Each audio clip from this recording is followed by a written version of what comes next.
நபிகள் நாயகம் உட்கார்ந்துருக்கிறார். அந்த சமயம் அம்மா அங்க வர்றாங்க. அவங்க கையில திராட்சை பழ கொத்து அதை கொண்டுகிட்டு வந்து நபிகள் கிட்ட கொடுக்குறாங்க. சாப்பிடுங்க அப்படின்னு சொல்லி ரொம்ப அன்பா வேண்டிக்கிறாங்க. நபிகள் நாயகமும் ரொம்ப பிரியமா அதை வாங்கிட்டார். அதுக்கப்புறம் அதை சாப்பிட ஆரம்பிச்சார். நபிகள் நாயகம் மதீனாவில் தங்கி இருந்தப்போ இது மாதிரி நிறைய பேர் பழங்களையும் தின்பண்டங்களையும் கொண்டுகிட்டு வந்து கொடுக்கறது வழக்கம். நபிகள் நாயகம் என்ன பண்ணுவார்னா அதெல்லாம் வாங்குவார். உடனே பக்கத்தில் இருக்கிற தோழர்கள் எல்லாருக்கும் பகிர்ந்து கொடுப்பார், தானும் சாப்பிடுவார். இதுதான் எப்போதும் வழக்கம். ஆனா இந்த தடவை என்னாச்சு தெரியுமா? அவர் அப்படி பண்ணல. ஒவ்வொரு பழமா எடுத்து தானே சாப்பிட்டுக்கிட்டு இருக்கிறார். அவர் விருப்பமா சாப்பிடுகிற காட்சியை ஆசை தீர பார்த்துக்கிட்டு இருந்தாங்க அந்த வயசான அம்மா, அந்த பழத்தை கொடுத்தவங்க. அவங்களுக்கு ரொம்ப மகிழ்ச்சியா இருந்தது, மன நிறைவா இருந்தது. நாம ஆசையா கொண்டுகிட்டு வந்து கொடுக்குற பழத்தை நபிகள் நாயகம் இவ்வளவு பிரியமா சாப்பிட்றாரு அப்படின்னு நினைச்சு ரொம்ப சந்தோஷப்பட்டாங்க. அதுக்கப்புறம் அங்க இருந்து அவங்க புறப்பட்டு போயிட்டாங்க. அந்த அம்மா போனதுக்கு அப்புறம் பக்கத்துல இருந்த தோழர்கள் பேச ஆரம்பிச்சாங்க. ஏன்னா அவங்களுக்கு சந்தேகம், இன்னைக்கு வித்தியாசமா நடந்துகிட்டாரே அப்படின்னு. அண்ணலே, எது உங்களுக்கு வந்தாலும் எங்க எல்லாருக்கும் கொடுத்துட்டு தான் நீங்க சாப்பிடுவீங்க. இன்னைக்கு மட்டும் நீங்க அப்படி செய்யலையே, எல்லா பழத்தையும் நீங்களே சாப்பிட்டீங்களே, அதுக்கு என்ன காரணம் அப்படின்னு கேட்டாங்க. இப்படி கேட்கறதுனால நாயகம் அதை தப்பா புரிஞ்சுக்க மாட்டார் அப்படிங்கிறது அவங்களுக்கு தெரியும். யாரும் எதையும் அவர்கிட்ட கேட்கலாம், அப்படி கேட்கறதுக்கு உரிமை உண்டு. இந்த ஜனநாயக முறைகளுக்கு அவர்கள் கொடுத்த மரியாதை இது. தோழர்களின் கேள்விக்கு நபிகள் பதில் சொல்ல ஆரம்பிச்சார். நண்பர்களே, அந்த அம்மா ரொம்ப பிரியமா அந்த பழங்களை என்கிட்ட கொண்டுகிட்டு வந்து கொடுத்தாங்க. முதல்ல ஒரு பழத்தை எடுத்து வாயில போட்டு பார்த்தேன். அது ரொம்ப புளிப்பா இருந்தது, சாப்பிடுறது ரொம்ப கஷ்டம். உங்ககிட்ட யாருக்காவது அதை கொடுத்துருந்தா அதுல வாயில போட்டதும் புளிப்பு தாங்காம முகம் சுழிச்சிருப்பீங்க. அதை அந்த அம்மா பார்த்துட்டாங்கன்னா வருத்தப்பட்டிருப்பாங்க. ஆசையா கொண்டுகிட்டு வந்து நமக்கு கொடுத்துருக்குறாங்க. அவங்க அன்பான மனசை நோகடிக்கிறதுக்கு நான் விருப்பப்படலை. அதனால முகம் சுழிக்காம சாப்பிடணுமேங்கிறதுக்காகத்தான் அந்த பழங்கள் பூராவே நானே சாப்பிட்டுட்டேன் அப்படின்னு புன்முறுவலோட பதில் சொன்னாராம் நபிகள் நாயகம். இன்னொருத்தர் மனசு புண்படக்கூடாதுங்கிறதுக்காக புளிப்பையும் இனிப்பா ஏற்றுக்கொள்ளுகிற பண்பாடு இருக்கு பாருங்க, அது ஒரு பெரிய நாகரிகம். அது எல்லாருக்கும் சுலபமா வந்துடாது. நல்லா இருக்கிற பழத்தையே என்ன இவ்வளவு மோசமா இருக்குன்னு சொல்லுகிறவர்கள் தான் நம்ம கிட்ட அதிகம். இந்த காலத்துல இல்வாழ்க்கையில இந்த நாகரிகத்தை சில பேர் கடைபிடிக்கிறது உண்டு. நல்லா இருக்க இல்லையோ முகம் சுளிக்காம சாப்பிட்ருவாங்க. ஏன்னு கேட்டா, எதுக்காக சார் வீண் வம்பு, ஏதோ நமக்குன்னு கொடுத்து வச்சது அவ்வளவுதான் அப்படின்னு நினைச்சுக்கிட்டு போக வேண்டியது தானே அப்படிம்பாங்க. இவங்கெல்லாம் கூட ஒரு விதத்துல பண்பாடு தெரிஞ்சவர்கள் தான். ஒரு ஆளு ஊரெல்லாம் சுத்தி விட்டு கடைசியில அழுத்து போய் ஒரு ஹோட்டலுக்குள்ள நுழைஞ்சானான். ரொம்ப களைப்பா இருந்தது அவனுக்கு. அதனால ரொம்ப களைப்படைஞ்சு போய் ஒரு நாற்காலியில போய் உட்காந்துருக்கிறான். இவனை பார்த்ததும் சர்வர் ஓடி வந்தார். சார் உங்களுக்கு என்ன வேணும்னு கேட்டார். எனக்கு தேவை 2 தோசையும் கொஞ்சம் அன்பான வார்த்தைகளும் அப்படின்னா. சர்வர் உள்ள போனார், 2 தோசையை கொண்டாந்து வச்சார். அன்பான வார்த்தை கேட்டனே அப்படின்னா இவன். சர்வர் ரொம்ப பணிவா குனிஞ்சு இவன் காதோரமா சொன்னார், ஐயா இந்த தோசையை சாப்பிட்றாதீங்க, புளிச்சு போன பழைய மாவு அப்படின்னார். இது பாருங்க, அன்பான வார்த்தையும் 2 தோசையும் கேட்டார், கொண்டாந்து கொடுத்துட்டார். இப்படி இருக்கிறவர்களும் இன்றைய மனிதர்கள்ல அதிகம். அதனால மனிதர்கள் ஒவ்வொருத்தரும் ஒவ்வொரு விதம்.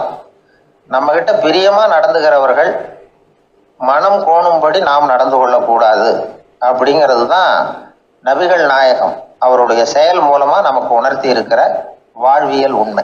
ஒரே ஒரு ஊர்ல ஒரு ராஜா இருந்தார், ரொம்ப நல்லவர். ஒரு நாள் அரண்மனையில விசாரணை நடந்துகிட்டு இருக்குது.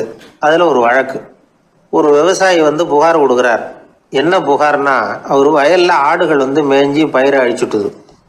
நிறைய உழைச்சி செலவு பண்ணி பயிரை உண்டாக்கி வச்சிருந்தேன், எல்லாம் போயிட்டுது. இனிமே நான் என்ன செய்யறது, நீங்க தான் சரியான தீர்ப்பு வழங்கணும் அப்படின்னார் அந்த விவசாயி.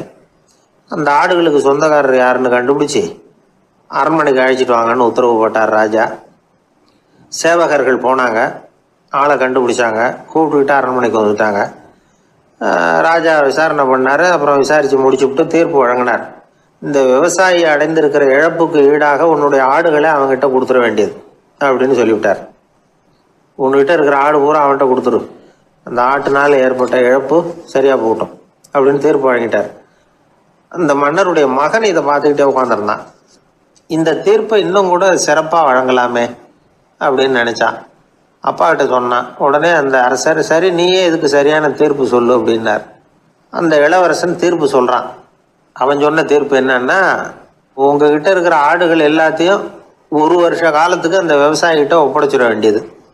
அந்த 1 வருஷத்துக்குள்ள அந்த ஆடுகள் போடுற குட்டிகள், பால், எரு எல்லாம் விவசாயி எடுத்துக்க வேண்டியது. 1 வருஷத்துக்கு அப்புறம் உங்களுடைய ஆடுகளை நீங்களே திருப்பி வாங்கிக்க வேண்டியது. இதுதான் இளவரசன் சொன்ன தீர்ப்பு. இது சரியான தீர்ப்பு தான். இனிமேல் என்னுடைய அரச பொறுப்புகளை இளவரசர் வசம் ஒப்படைக்கிறேன் அப்படின்னு சொல்லி ஒப்படைச்சுட்டாராம். அதாவது தாவூத் நபி, சுலைமான் நபி இவர்களுடைய சரித்திரத்தில் இந்த சம்பவம் காணப்படுறதாக ஒரு நண்பர் சொன்னார்.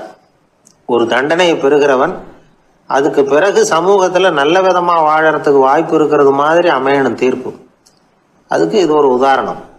சில தீர்ப்புகள் எப்படி அமைஞ்சு விடுதுன்னா, ஒரு தண்டனையை அனுபவித்து முடித்தவன் அதுக்கப்புறம் அவன் இந்த சமூகத்தில் நல்லவனாக வாழறதுக்கு நினச்சா கூட அதுக்கு தகுதி இல்லாதவன் அப்படிங்கிற அளவுக்கு சூழ்நிலை அமைஞ்சிருது. இது சிந்திக்க வேண்டிய ஒரு செய்தி. இன்னொரு ஊரில் ஒரு ராஜா இருந்தார். அவர் ஒரு நாள் ஒரு போட்டி வச்சார். என்ன போட்டின்னா, அரண்மனை வாசலில் ஒரு பெரிய நீச்சல் குளம், அதில் நிறைய விஷப்பாம்புகள். எந்த இளைஞன் துணிச்சலாக அதில் நீச்சல் குளத்தில் குதித்து நீந்தி கரையேறி வர்றானோ அவனுக்கு 100 ஏக்கர் நிலம் பரிசாக வழங்கப்படும். அது வேணாம்னா 1000 ஆடுகள் பரிசாக வழங்கப்படும். அதுவும் வேணான்னா என்னுடைய மகளை கல்யாணம் பண்ணிக்கலாம். இதுதான் மன்னருடைய அறிவிப்பு. பரிசுலாம் நல்லா தான் இருக்குது. இருந்தாலும் பாம்புகள் உள்ள குளம்ங்கிறது நல்லா இல்லையே. அதனால் யாரும் அதில் குதித்து நீஞ்சறதுக்கு முன் வரல. இருந்தாலும் திடீர்னு ஒரு இளைஞன் அந்த நீச்சல் குளத்தில் குதிச்சான். நீந்தினா ஒரு வழியாக கரையேறி வந்துட்டான். மன்னருக்கு ரொம்ப மகிழ்ச்சி. நீ தான் தைரியமான இளைஞன், வா இப்படின்னு கூப்பிட்டார். கிட்ட வந்தான். அந்த இளைஞன் தண்ணீர் சொட்ட சொட்ட நிற்கிறான். சரி, உனக்கு 100 ஏக்கர் நிலம் வேணுமான்னு கேட்குறார். வேண்டாங்கிறான். சரி, அப்படின்னா 1000 ஆடுகள் வேணுமான்னு கேட்குறார். அதுவும் வேணாங்கிறான். ஓ, அப்படின்னா என் பொண்ணை கல்யாணம் பண்ணிக்கிறியா அப்படின்னு கேட்குறாரு. அதுவும் வேணாங்கிறான். ராஜாவுக்கு ஒன்றும் புரியல. அப்படின்னா உனக்கு என்னதான் வேணும் அப்படிங்கிறாரு. என்னை பிடிச்சி இந்த குளத்துல தள்ளி விட்டவன் யாருங்கிறது எனக்கு தெரியணும் அப்படின்னா.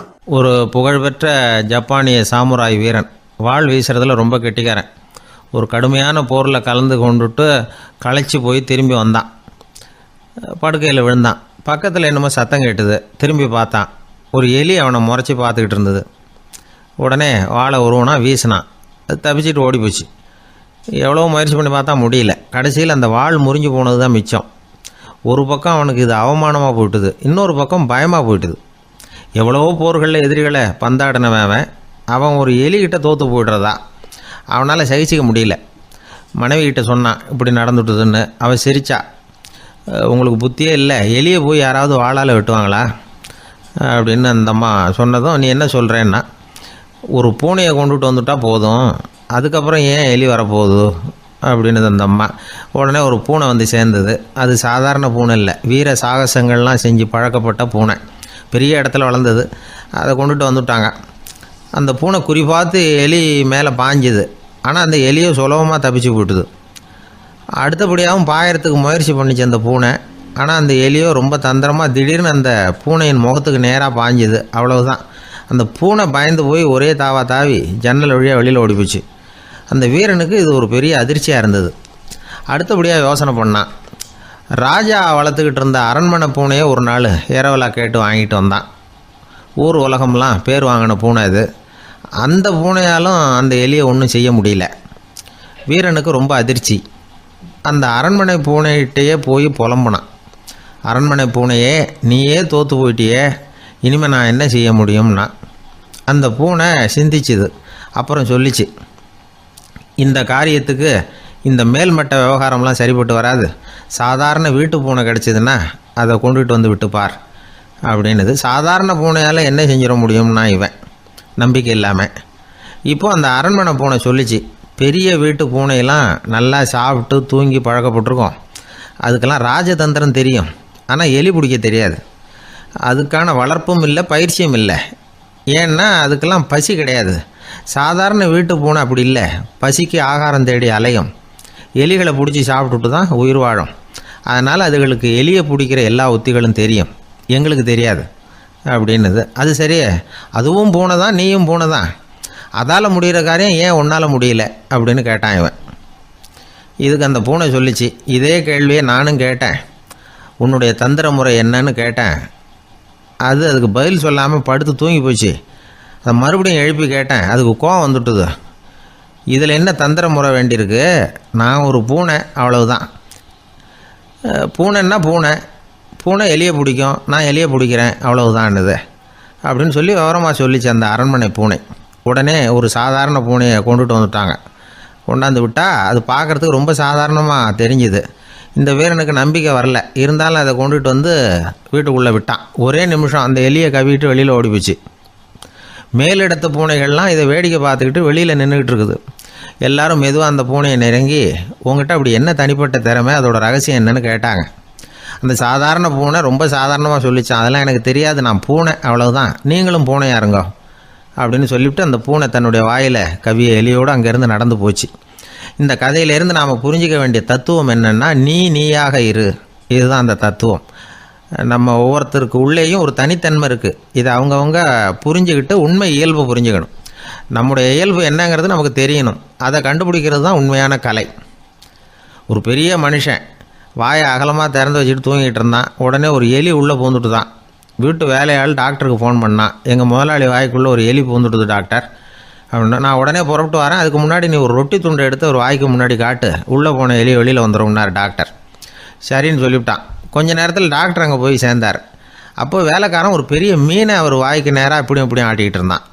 நான் ரொட்டி துண்டை தானே காட்ட சொன்னேன்னார் டாக்டர். அவன் சொன்னான், எலியை வெளியில் கொண்டுட்டு வர்றதுக்கு ரொட்டி துண்டை காட்ட சொன்னீங்க டாக்டர், அதுக்கப்புறம் அந்த எலியை துரத்திக்கிட்டு ஒரு பூனை உள்ளே போயிருக்கு, அதுக்காக தான் இந்த மீனை காட்டிகிட்டு இருக்கேன் நானா. இது எதுக்குன்னா, இப்படி வேடிக்கையாக சொல்கிறது, பூனை பூனையாக இருக்க வேண்டும், எலி எலியாக இருக்க வேண்டும், மனுஷன் மனுஷனாக இருக்க வேண்டும் அப்படிங்கிறத புரிஞ்சுக்கிறது. நாமாக இருக்கிற வரை வெற்றி நிச்சயம். உழைப்பும் நேர்மையும் உயர்வதற்கு வழிகள். அதை விட்டுட்டு உட்கார்ந்த இடத்துல இருந்துகிட்டே உயர போகணும் அப்படின்னு கற்பனை பண்றாங்க. அந்த கற்பனையிலேயே பாதி வாழ்க்கை ஓடி போடுது. உழைப்புங்கிற வழியையும் நேர்மைங்கிற வழியையும் ஒதுக்கி விட்டு குறுக்கு வழியில ஓட நினைக்கிறவங்க குப்புற விழுந்துடுறாங்க. எந்த தொழிலை நாம செய்தாலும் சரி, அந்த தொழிலுக்குரிய பெருமையை நாம புரிஞ்சுக்கிட்டு அதுல ஈடுபடணும். அப்படி இல்லாம, என்ன சார் பொழப்புது, இந்த தொழிலை மனுஷன் செய்வானா அப்படி புலம்பிக்கிட்டே இந்த தொழிலையே செஞ்சுக்கிட்டு இருக்கிறவங்க நம்மள பல பேர் உண்டு. செய்யும் தொழிலே தெய்வம் அப்படின்னு சொல்றாங்கல்ல, அப்படி சொல்றது எதுக்காக? அந்த அளவுக்கு அதுல ஒரு ஈடுபாடு வேணுங்கிறதுக்காகத்தான். ஒரு பெரிய மலைப்பகுதி, அந்த மலை அடிவாரத்துல ஒரு சிற்பி உட்காந்து ஒரு சிலையை வடிச்சுக்கிட்டு இருக்கிறான். கையில ஒரு சின்ன உளிய வச்சுக்கிட்டு ஒரு பெரிய கருங்கல் பாறையை கொஞ்சம் கொஞ்சமா உடைச்சுக்கிட்டு இருக்கான். ஒரு சிற்பத்தை வடிக்கிறதுங்கிறது அவ்வளவு உன்னதமான ஒரு தொழிலா? எல்லாராலையும் முடியுமா அது? அப்படி இருந்தும் அந்த சிற்பிக்கு மன நிறைவில்லை. அவன் நினைக்கிறான், இந்த கடுமையான வெயில்ல உட்கார்ந்து வேலை செய்யறது எவ்வளவு கஷ்டம். நாம ஒரு சிற்பியா இருக்கிறதுனால தானே சூரியன் கடுமையான வெப்ப கதிர்களை நம்ம மேல வீசுறான். நாமளே அந்த சூரியனா இருந்துட்டா இந்த கஷ்டம் இருக்காதே. நம்மளை கஷ்டப்படுத்துறவன் நம்மளோட வலிமை உள்ளவன், அதனால நாம அவனா மாறி விடுறதுதான் நல்லது அப்படின்னு அந்த சிற்பி யோசனை பண்ணான். அவன் எண்ணம் உடனே நிறைவேறிட்டுது. இயற்கைங்கிற மாபெரும் சக்தி அவனை ஒரு சூரியனா மாத்தி விட்டது. சிற்பி இப்போ ஒரு சூரியனா மாறினான். இனிமே இந்த உலகத்துல நம்மளோட வலிமை உள்ளவன் வேற யாரும் கிடையாது அப்படின்னு நினைக்க ஆரம்பிச்சுட்டான். அவனுக்கு மகிழ்ச்சியா இருந்தது. அந்த மகிழ்ச்சி அதிக நேரம் நீடிக்கல. ஏன்னா கொஞ்ச நேரத்துல ஆகாயத்துல கரிய மழை மேகங்கள் அப்படியே சூழ்ந்து வந்தது. சூழ்ந்து வந்த மேகங்கள் சூரியனை மறைக்க ஆரம்பிச்சது. இப்போ சூரியனா இருந்த அந்த சிற்பி நினைச்சு பாக்குறான், என்ன இது, என்னையே இந்த மேகம் மூடி மறைக்குதுன்னா அது என்னை விட பெரிய ஆளாதான் இருக்கணும்.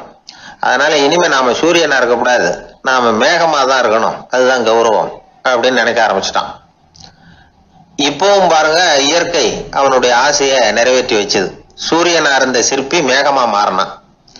வான வீதியில அப்படியே உல்லாசமா வர ஆரம்பிச்சான். அந்த உல்லாசமும் அதிக நேரம் நீடிக்கல. எதிரில் பார்த்தா பிரம்மாண்டமான மலைகள் வழியை அடைச்சிட்டு நிக்குது. வேகமா வந்த மேகம் மலையில மோதிக்கிட்டுது. அந்த மலையை தாண்டி அப்பால செல்ல முடியல. இப்போ அந்த மேகம் நினைக்குது, நாம எந்த தடையும் இல்லாம அந்தரத்துல மிதந்து வர்றோம், நம்மையே போக விடாம தடுக்குதுன்னா அந்த மலைக்கு எப்பேற்பட்ட வலிமை இருக்கணும். இனிமேலும் நாம மேகமா இருந்து பிரயோஜனம் இல்லை, இருந்தா மலையா இருக்கணும், அதுதான் பெருமை அப்படின்னு நினைக்க ஆரம்பிச்சான். இப்பவும் பாருங்க, இயற்கை அவனுடைய ஆசையை நிறைவேற்றி வச்சது. மேகமா இருந்த சிற்பி மலையா மாறினான். பெரிய மலை பூமிக்கும் வானத்துக்குமா நின்றுகிட்டு இருக்கு. இனிமே நமக்கு எந்த கவலை இல்லை அப்படின்னு நினைச்சது அந்த மலை.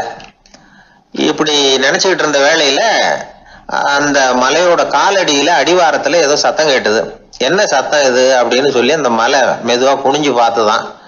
பார்த்தா அங்க ஒரு மனுஷன் தன்னுடைய கையில உளிய வச்சுக்கிட்டு மலையை கொத்திக்கிட்டு இருக்கிறான். ஏதோ ஒரு சிற்பத்தை வடிக்கிறதுக்காக அவன் முயற்சி பண்ணிட்டு இருக்கிறான். இப்போ அந்த மலை நினைச்சுதான், மலையே ஒருத்தன் உடைக்கிறான்னா அவன் எப்பேற்பட்ட வலிமை உள்ளவனா இருக்கணும். இனிமேலும் மலையா இருந்து பிரயோஜனம் இல்லை, மனுஷனா மாறணும், அதுதான் சரி அப்படின்னு நினைச்சுதான். அந்த வினாடியே அந்த மலை ஒரு மனுஷனா மாறிச்சு. அவன் கையில ஒரு உளி, பழையபடியே ஒரு கருங்கல் பாறையை கொத்த ஆரம்பிச்சான். அந்த ஆள் பழைய நிலைமைக்கு வந்துட்டான். இந்த கதையிலிருந்து நாம தெரிஞ்சுக்க வேண்டியது என்னன்னா, தன்னுடைய உண்மையான பலம் என்னங்கிறது தெரியாமலே தாவி தாவி தடுமாறிக்கிட்டு இருக்கிறான் மனுஷன் அப்படிங்கிறது தான். இனிமேலாவது அதை புரிஞ்சுக்கணும், புரிஞ்சுக்கிட்டு புறப்படணும் வாழ்க்கையில வெற்றி பெறறதுக்கு. ஒரு குடும்ப தலைவருக்கு விபரீதமா ஒரு ஆசை வந்துதான். அதாவது ஒரு நாள் பூராவும் புடவை கட்டிக்கிட்டு மனைவி செய்கிற வீட்டு வேலைகள், சமையல் வேலைகள் எல்லாத்தையும் தானே செய்யணும், மனைவிக்கு ஆண் வேஷம் போட்டு ஆபீஸுக்கு அனுப்பி வச்சிடணும் அப்படின்னு ஆசைப்பட்டான். இதுதான் அந்த ஆசை. அதே மாதிரி செஞ்சான். பெண் வேஷத்துல சமையல் பண்ணிட்டு இருந்தான். இருட்டி விட்டுது. இந்த சமயத்துல வாசல் கதவு தட்டப்படுற சத்தம் கேட்டுது. ஓடி போய் திறந்தான். பக்கத்து வீட்டு அம்மா கிடுகிடுன்னு உள்ள வந்துட்டாங்க, காப்பி பொடியோ ஏதோ வாங்கறதுக்கு. இவன் பயந்து போய், கமலாம்மா, நான் சுசீலா இல்ல, சுசீலாவோட புருஷன், பெண் வேஷத்துல இருக்கிறேன், சும்மா ஒரு சேஞ்சுக்காக அப்படின்னா. உடனே அந்த அம்மா கிட்ட பயப்படாத, நானும் கமலா இல்ல, கமலாவோட புருஷன், இதுவும் சும்மா ஒரு சேஞ்சுக்காகத்தான் அப்படின்னானா. இப்படி வாழ்க்கைய விபரீதமா நினைச்சுக்கிட்டு வேற வேற கற்பனைகள்ல வீணாக்கிக்கிட்டு இருக்கிறவங்க தான் ரொம்ப அதிகம்.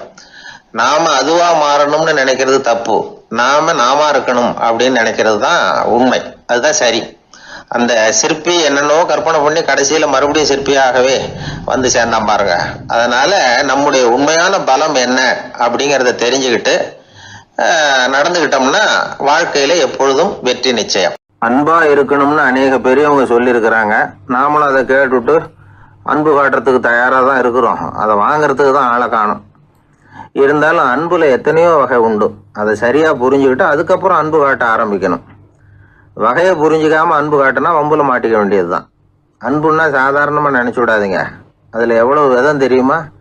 இரக்கம், கருணை, காருண்யம், பந்துத்துவம், பட்சம், பாசம், நேசம், விசுவாசம், அபிமானம், காதல், பக்தி, இப்படி பல விதமா அதை பத்தி சொல்லி வச்சிருக்கிறாங்க பெரியவங்க. இந்த வார்த்தைகள்லாம் நாம கேள்விப்பட்டது தான். இருந்தாலும் அதுகளுக்குள்ள என்ன வித்தியாசம்னு கேட்டா சரியா சொல்ல தெரியாது. அதனால இந்த வார்த்தைகளுக்கெல்லாம் பெரியவங்க என்ன விளக்கம் சொல்றாங்கன்னு இப்போ பார்க்கலாம். எளியவர்கள் மேல செலுத்துற அன்பு இருக்கு பாருங்க, அதுக்கு இரக்கம்னு பேரு. அறிவு பலம், சரீர பலம், இது ரெண்டும் இல்லாதவங்க மேல, அதாவது வலிமையற்றவர்கள் மேல செலுத்துற அன்பு இருக்கு பாருங்க, அதுதான் கருணை. எறும்புல இருந்து யானை வரைக்கும் சகல ஜீவராசிகள் மேலேயும் காட்டுற அன்புக்கு காருண்யம்னு பேரு, ஜீவகாருண்யம். சிவி சக்கரவர்த்தி காட்டின அன்பு இந்த ரகம். உறவினர்கள், சொந்தக்காரங்க, அவங்க வசதியா இருந்தாலும் வறுமையில இருந்தாலும் வித்தியாசம் இல்லாம காட்டுற அன்பு இருக்கு பாருங்க, அதுக்கு பேரு பந்துத்துவம். ஒரு எஜமானன் வேலையாள்கிட்ட காட்டுற அன்பு இருக்கு பாருங்க, அதுக்கு பேரு தான் பட்சம். அவனும் தன்னை மாதிரி மனுஷன்தாங்கிற நினைப்பு வேணும். ஒரு தாய் தன்னுடைய குழந்தை மேல, ஒரு குழந்தை தன்னுடைய தாய் மேல செலுத்துற அன்புக்கு பாசம்னு பேரு. ஈருடல் ஓர் உயிர்னு நினைக்கிறது இது. ராமரும் கௌசலையும் இதுக்கு உதாரணம். தம்மை ஒத்த நண்பர்கள் கிட்ட செலுத்துற அன்புக்கு நேசம்னு பேரு. வயசு, செல்வம், அந்தஸ்து, இந்த வித்தியாசமெல்லாம் பார்க்காம அவங்க சுக துக்கத்துல சமபங்கு எடுத்துக்கிறது இது. கிருஷ்ணன் குசேலர்கிட்ட காட்டினது இந்த ரகம். வேலை செய்யறவன் முதலாளி கிட்ட காட்டுற அன்புக்கு விசுவாசம்னு பேரு. தேசத்து மேலையும் தாய்மொழி பேர்லையும் செலுத்துற அன்புக்கு அபிமானம்னு பேரு. தேசாபிமானம்னு சொல்கிறோமே இதுதான். ஒரு கணவன் மனைவி பேரில் காட்டுற அன்புக்கு காதல்னு பேர், கடவுள் பேரில் செலுத்துகிற அன்புக்கு பக்தின்னு பேர். இப்படி அன்புல பல ரகம் இருக்கிறப்போ அதில் உள்ள வித்தியாசம் தெரியாமல் இடம் மாற்றி அன்பு காட்டினா இடைஞ்சல் தான். சரி, இந்த அன்பை பற்றி விஞ்ஞானம் என்ன சொல்லுது தெரியுமா? இதயத்தை பாதுகாக்கிறதுக்கு முக்கியமாக தேவைப்படுற ஒன்று இந்த அன்பு தான்னு சொல்லுது. நெதர்லாந்து விஞ்ஞானிகள் இதை ஆராய்ச்சி பண்ணியே கண்டுபிடிச்சிருக்கிறாங்க. கொஞ்சம் முயல் குட்டிகளை 2 பிரிவாக பிரித்தாங்க. 2 குரூப்புக்கும் கொழுப்பு அதிகமாக உள்ள ஆகாரத்தையே கொடுத்துக்கிட்டு வந்தாங்க.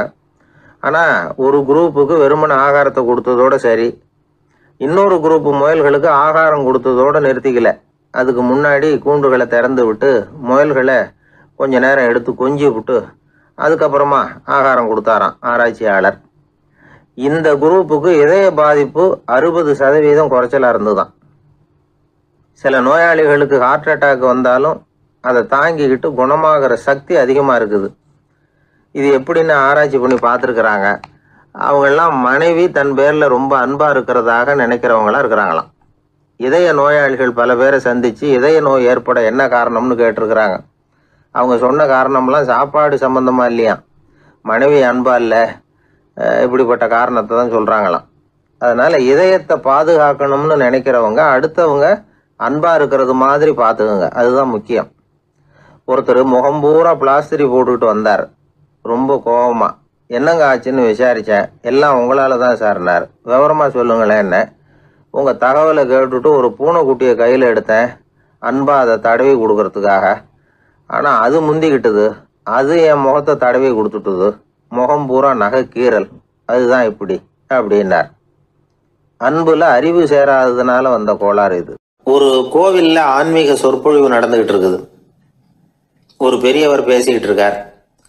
கடவுளை பற்றியும் சொர்க்கத்தை பற்றியும் மனுஷனை பற்றியும் அவர் விவரமாக பேசுகிறார். எல்லாரும் உட்காந்து கேட்குறாங்க. அந்த கூட்டத்தில் ஒரு தத்துவ ஞானியும் உட்காந்துருக்கிறார். அவருடைய நண்பர். பேசி முடித்ததும் அந்த பெரியவர் மேடையை விட்டு இறங்கினார். நேராக அந்த தத்துவ ஞானிகிட்ட வந்தார். எப்படி இருந்தது என்னுடைய பேச்சு அப்படின்னு கேட்டார். நீங்கள் பேசினது ஒன்றுக்கு ஒன்று முரண்பாடாக தெரிஞ்சுது அப்படின்னாராம் இவர். நான் என்ன அப்படி தப்பாக பேசிவிட்டேன் அப்படின்னாராம் அவர். கடவுளை நம்புகிறவன் சொர்க்கத்துக்கு போவான்னு சொன்னீங்க, அப்புறம் நல்ல விதமாக வாழறவன் சொர்க்கத்துக்கு போவான்னு சொன்னீங்க அப்படின்னாராம். இதில் என்ன முரண்பாடுன்னு கேட்டிருக்காரு அவர். இதில் தான் முரண்பாடு தெரியுது எனக்கு. அதாவது இங்கே ஒருத்தன் எல்லா தப்பும் பண்ணிக்கிட்டு இருக்கிறான், அவன் கடவுளை நம்பினான்னா அவன் சொர்க்கத்துக்கு போவானா? இது என்னுடைய முதல் கேள்வி. இல்லைன்னா ஒருத்தன் எந்த தப்பும் பண்ணல, ரொம்ப ஒழுங்காக வாழ்ந்துக்கிட்டு இருக்கிறான், ஆனால் அவன் கடவுளை நம்பலை, அவன் என்ன நரகத்துக்கு தான் போவானா? கடவுள் நம்பிக்கை உள்ள ஒரு திருடன் என்ன ஆவான், எங்கே போவான்? கடவுள் நம்பிக்கையே இல்லாத ஒரு நல்லவன் என்ன ஆவான், எங்கே போவான்? ஒருத்தன் இங்கே கடவுள் நம்பிக்கையோட வாழறது முக்கியமா அல்லது நல்லவனா வாழறது முக்கியமா? இதுதான் இவர் கேட்ட கேள்வி. இதை கேட்டதும் அந்த பெரியவர் குழம்பி போட்டார். அவர் சொன்னது நியாயம் தானே. கடவுளை நம்புறவன் தான் சொர்க்கத்துக்கு போவான்னா பேசாம கடவுளை நம்பிக்கிட்டு இந்த உலகத்துல எல்லா தப்பும் பண்ணிக்கிட்டு இருக்கலாமே. பேச்சாளர் குழப்பத்தோட வீட்டுக்கு போனார். படுத்து தூங்கினார். ஒரு கனவு வந்தது. கனவுல அவர் ஒரு ரயிலில் வேகமாக போயிட்டு இருக்கிறார். எதிரில் உட்காந்துருக்கிறவரை பார்த்து நாம் இப்போ எங்கே போகிறோம்னு கேட்டார். சொர்க்கத்துக்கு போய்கிட்டு இருக்கிறோம் அப்படின்னாங்களாம். ரயில் போய் நின்றுது. இவர் இறங்கினார். இங்கே கௌதம புத்தர் இருப்பார், சாக்ரட்டிஸ் இருப்பார், அவங்கள பார்க்கறதுக்கு ஒரு நல்ல வாய்ப்பு அப்படின்னு நினச்சிக்கிட்டே அங்கேயும் இங்கேயும் பார்த்தார். அங்கே யாருமே இல்லை. ஒரே பாலைவனம் மாதிரி இருக்குது. பச்சை இல்லை, பசுமை இல்லை, பூக்கள் இல்லை, மரம்லாம் மொட்டையாக நிற்கிது. எலும்பும் தோலுமா சில முனிவர்கள் அங்கேயும் எங்கேயுமா உட்காந்துருக்குறாங்க. இவர் அவங்ககிட்ட போய் இந்த புத்தர், சாக்ரட்டிஸ் இவங்கெல்லாம் எங்கே இருக்கிறாங்கன்னு கேட்டாராம். அப்படி யாரும் இங்கே இல்லையே, அவங்கெல்லாம் யாரு அப்படின்னு திருப்பி கேட்டிருக்கிறாங்க. இவருக்கு அதிர்ச்சியாக போச்சு. அப்படின்னா அவங்க எங்கே போயிருப்பாங்க? உடனே ரயில் நிலையத்துக்கு ஓடி வந்தார். அப்போ தான் நரகத்துக்கு ஒரு ரயில் புறப்பட்டுக்கிட்டு இருந்தது அங்கேருந்து. அதில் ஏறி உட்காந்தார். ரயில் வேகமாக போச்சு. நரகம் நெருங்க நெருங்க காற்று குளிர்ச்சியாக வீச ஆரம்பிச்சுதான். வெளியில் பசுமையாக இருந்துதான். அழகான மலர்கள், அழகான நீர்நிலைகள், நந்தவனங்கள், ரொம்ப அருமையாக இருக்குது. ரொம்ப அங்கே இருந்தவங்கெல்லாம் ரொம்ப மகிழ்ச்சியாக உல்லாசமாக வேறு இருந்திருக்கிறாங்க. எங்கே பார்த்தாலும் ஆடல் பாடல் உற்சாகம். இவர் ரயிலை விட்டு இறங்கினார். அவருக்கு சந்தேகம், இதுவா நரகம் அப்படின்னு விசாரிச்சிருக்கார். ஆமாம், இதுதான் நரகம்னாங்களாம். எனக்கு ஒரு சந்தேகம் இருக்கார். என்னன்னு கேட்டிருக்காங்க. கௌதம புத்தரும் சாக்ரட்டிஸும் லாவோஸும் இவங்க மாதிரி இன்னும் பல பேரும் கடவுள் நம்பிக்கை இல்லாதவங்க அவங்கெல்லாம் இங்கே இருக்கிறாங்களா அப்படிங்கிறது தான் என்னுடைய சந்தேகம் அப்படின்னாரா. இப்போ அவங்க சொல்லியிருக்கிறாங்க, இப்போ நீங்கள் பார்க்குறீங்களே பசுமையும் பச்சை பயிர்களும் ஆடல் பாடல்களும் அழகிய மலர்களும், இது எல்லாமே கௌதம புத்தரும் சாக்ரட்டிஸும் அது மாதிரி மகான்களும் இங்கே வர ஆரம்பித்த பிறகு தான் உண்டாக ஆரம்பிச்சது. இந்த பிரதேசத்தை அவங்க அப்படியே மாற்றிவிட்டாங்க. இப்போலாம் இங்கே இருக்கிறவங்க யாரும் சொர்க்கத்துக்கு போகிறதுக்கே ஆசைப்படுறதில்ல அப்படின்னாங்களாம். இந்த அதிர்ச்சியிலேயே அந்த பெரியவர் கனவு கலைஞ்சி முழிச்சுக்கிட்டார். இதில் இருக்கிற கருத்து என்னன்னா, நல்லவர்கள் எங்கே இருக்கிறாங்களோ அந்த இடத்துக்கு பேர் தான் சொர்க்கம். சொர்க்கம் நரகம்ங்கிறதெல்லாம் ஆன்மீக பண்புகள், அவ்வளவுதான். ஒரு ஊரில் 2 இணைபிரியாத நண்பர்கள். ஒருத்தன் கேட்டான், இப்போ கடவுள் நம்ம முன்னாடி உங்கள் 2 பேரில் யாராவது ஒருத்தர் மட்டும் என்னோட சொர்க்கத்துக்கு வரலாம் அப்படின்னு கூப்பிட்டா நீ என்ன சொல்லுவேன்னு கேட்டானா. இவன் ரொம்ப பெருந்தன்மையாக உன்னையே அழைச்சிட்டு போக சொல்லிடுவேன் அப்படின்ட்டுருக்கான். அப்படின்னா உனக்கு சொர்க்கம் வேணாமான்னு கேட்டிருக்கான் அவன்.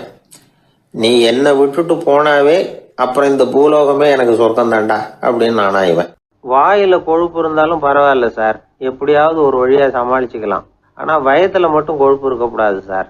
அப்படி இருந்தா அதான் அலட்சியமாகவும் விட்டுறக்கூடாது சார் அப்படின்னு ஒருத்தர் சொல்லிட்டு வந்தார். அதுக்கப்புறம் தான் அவர்கிட்ட பேசி பல விவரங்களை தெரிஞ்சுக்க முடிஞ்சுது. சில பேர் சொல்லுவாங்க, எனக்கு தொந்தி கிடையாது சார், வேணும்னா என் வயத்தை அழுத்தி பாருங்க, கல் மாதிரி இருக்கும்பாங்க. வயிறு கல் மாதிரி இருந்தா உள்ள கொழுப்பு இல்லைன்னு நினைச்சிடக்கூடாது. வயிற்று தசைக்கு அடியில் உள்ள கொழுப்பு சில வாத்தியங்கள்ல இருக்குமே நரம்பு, அது மாதிரி டைட்டா இழுத்துக்கிட்டு இருக்குன்னு அர்த்தம். அதனால தொட்டு பார்த்தா கல் மாதிரி தான் இருக்கும், இருந்தாலும் தொந்தி தான். வயிற்றுல கொழுப்பு அதிகமா இருக்கிறது சங்கடம் தான். அதனால கொலஸ்ட்ரால் அளவு அதிகமாகும். இதய நோய்கள், நீரிழிவு, ஹைப்பர் டென்ஷன், ஸ்ட்ரோக்கு இது மாதிரி ரிஸ்க்லாம் அதிகமாகும். ஒருத்தர் ஒல்லியா இருக்கலாம், உடம்பு இடம் அதிகப்படியா இல்லாமல் இருக்கலாம். அப்படி இருந்தா கூட அவர் உடம்புல மற்ற பகுதியை விட வயத்துல கொழுப்பு அதிகமா இருக்கும். நாம தான் ஒல்லியா இருக்கிறோமே, நமக்கு ஒன்றும் இல்லை அப்படின்னு நினைச்சிடக்கூடாது. சரி, நம்ம வயிறு இருக்க வேண்டிய அளவை விட அதிகமா இருக்குதா இல்லையா, அதை எப்படி கண்டுபிடிக்கிறது? அதுக்கு சில வழி இருக்குது. முதல்ல நீங்க நேரா ஸ்ட்ரெயிட்டா நிமிர்ந்து நில்லுங்க. உங்க பார்வையை மட்டும் கீழே தாழ்த்தி காலு விரலை கவனிங்க. விரல் உங்களுக்கு தெரியுதா அப்படின்னா உங்க வயறு நார்மலா இருக்குன்னு அர்த்தம். கால் விரல் உங்க கண்ணுக்கு தெரியலையா அப்படின்னா உங்களுக்கு வயிறு பெருசுதான். இன்னொரு வழி இருக்கு, அது என்ன தெரியுமா? ஒரு தரையில நீட்டா படுத்துடணும். 1 மீட்டர் நீளம் உள்ள அளவுகோல் ஒன்று எடுத்துக்குங்க. கழுத்து எலும்புல ஒரு பக்கத்தையும் இடுப்புல ஒரு பக்கத்தையும் வைங்க. பக்கவாட்டில் வைங்க, அதாவது படுக்கவாட்டில். அது நடுப்பகுதி வயத்துல முட்டி தராசு மாதிரி ஆடுதா அப்படின்னா உங்க வயிறு உங்களுக்கு ப்ராப்ளம் தான். அதனால அதை கண்டுபிடிக்கிறதுக்கு அப்படி ஒரு அளவுகோல் வச்சிருக்கிறாங்க. மருத்துவ அறிவியல் ரீதியா உங்களுக்கு தொந்தி இருக்குதா இல்லையான்னு கண்டுபிடிக்கிறதுக்கு ஒரு வழி இருக்கு. உங்க இடுப்புல வெயிஸ்ட் அப்படின்னு சொல்றோம்ல, இடுப்புல ஒரு அளவு எடுக்கணும், சுற்றளவு. இடுப்புக்கு கீழே ஹிப்னு சொல்றோம்ல, அங்க ஒரு அளவு எடுக்கணும், அதிகபட்ச சுற்றளவு எடுக்கணும். அந்த அளவை இந்த அளவால வகுக்கணும். அதாவது உங்க வெயிஸ்ட் மெஷர்மெண்ட் இருக்குல்ல, அதை ஹிப் மெஷர்மெண்டால வகுக்கணும். இந்த விகிதம், அதாவது வெயிஸ்ட் ஹிப் ரேஷியோ, ஆண்களுக்கு 0.95க்கு மேல போகக்கூடாது, பெண்களுக்கு 0.85க்கு மேல போகக்கூடாது. அப்படி போயிட்டுதுன்னா வயிறு பெருத்திருக்குதுன்னு அர்த்தம். இது டாக்டர்கள் கண்டுபிடிக்கிற ஒரு விதம். சரி, இந்த தொந்தியை குறைக்கிறதுக்கு என்ன பண்ணலாம்? பட்னி கிடக்கலாமா அப்படின்னா அது தேவையில்லை. ஆனா கலோரி அளவை குறைக்கணும். அது எப்படி? கொழுப்பு ஆகாரத்தை குறைக்கணும். இப்போ கார்போஹைட்ரேட்டு, புரோட்டீன்லாம் இருக்குதுல்ல, அதெல்லாம் ஒரு கிராமுக்கு சுமாராக 4 கலோரி கொடுக்கும். ஆனால் கொழுப்பு ஒரு கிராமுக்கு 9 கலோரி கொடுக்கும். அதனால ஒரே அளவுள்ள ஆகாரங்களில் கூட கலோரி வித்தியாசம் இருக்குது. கலோரி அளவு குறைச்சலாக கொடுக்கக்கூடிய ஆகாரம் சாப்பிடணும். இப்போ தொந்தியை குறைக்கிறதுக்கு கடுமையான உடற்பயிற்சி தேவையா அப்படின்னு கேட்டால் அதுவும் தேவையில்லையா. ஆகாரத்தில் கொழுப்பை குறைச்சாவே போதும், மற்ற ஆகாரம் செரிக்கிறதுக்கு லேசான உடற்பயிற்சியே போதும். வயத்தை குறைக்கிறேன்னு சொல்லி சில பேர் உட்காந்து எழுந்திருப்பாங்க, அதுவும் தேவையில்லையா. அப்படிலாம் பண்ணி உங்களை கஷ்டப்படுத்திக்க வேண்டியதில்லை. வயத்தை குறைக்கிறதுக்கு அதெல்லாம் உதவுறது இல்லை அப்படின்னு அது சம்பந்தமான நிபுணர்கள் சொல்றாங்க. இப்போ இது சம்பந்தமா 1984 ஒரு சோதனையே பண்ணி பார்த்துருக்குறாங்க. ஒரு நாளைக்கு 185 தடவை உட்காந்து எழுந்திருக்கிறது. இது மாதிரி 27 நாள் பயிற்சி பண்ணிவிட்டு பார்த்தாங்களாம். வயிற்று கொழுப்பில் எந்த மாறுதலும் இல்லையா. அதனால் உட்காந்து எழுந்திருக்கிற வேலையெல்லாம் தேவையில்லை. தொந்தியை குறைக்கிறதுக்கு முயற்சி பண்ணுறவங்க தோற்றத்தை அழகாக்கிறது ஒரு பக்கம் இருந்தால் கூட ஆரோக்கியமான நீண்ட வாழ்வுக்கும் அவங்க அஸ்திவாரம் போடுறாங்கன்னு தான் அர்த்தம். ஒருத்தர் வந்தார், சார் எனக்கு தொந்தி இருக்கா இல்லையான்னு கண்டுபிடிக்கிறது கஷ்டமாக இருக்குதுன்னார். சரி நான் கண்டுபிடிக்கிறேன், இப்படி தரையில் காலை நீட்டி ஸ்ட்ரைட்டாக படுங்க அப்படின்னோம். சரின்னு படுத்துட்டார். இப்போ உங்கள் கண்ணை திருப்பி கால் கட்டை விரலை பாருங்க, கட்டை விரல் தெரியுதா அப்படின்னு கேட்டேன். தெரியுது சார்னார். நீங்கள் தெரியுதுன்னு சொல்கிறத நான் எப்படி நம்புறதுன்னு. அதோ தெரிகிற அந்த கட்டை விரல் நுனியில் ஒரு ஈ கூட உட்காந்துருக்குது பாருங்க சார் அப்படின்னார். அப்படின்னா நீங்கள் பார்க்குறது கட்டை விரல் இல்லை சார், உங்கள் மூக்கு நுனி, அங்கே தான் இப்போ ஈ உட்காந்துருக்குது அப்படின்னோம். மனிதர்களில் சில பேர் ரொம்ப வித்தியாசமாக நடந்துக்குவாங்க. மற்றவங்களுக்கு அது ரொம்ப ஆச்சரியமாக கூட இருக்கும்.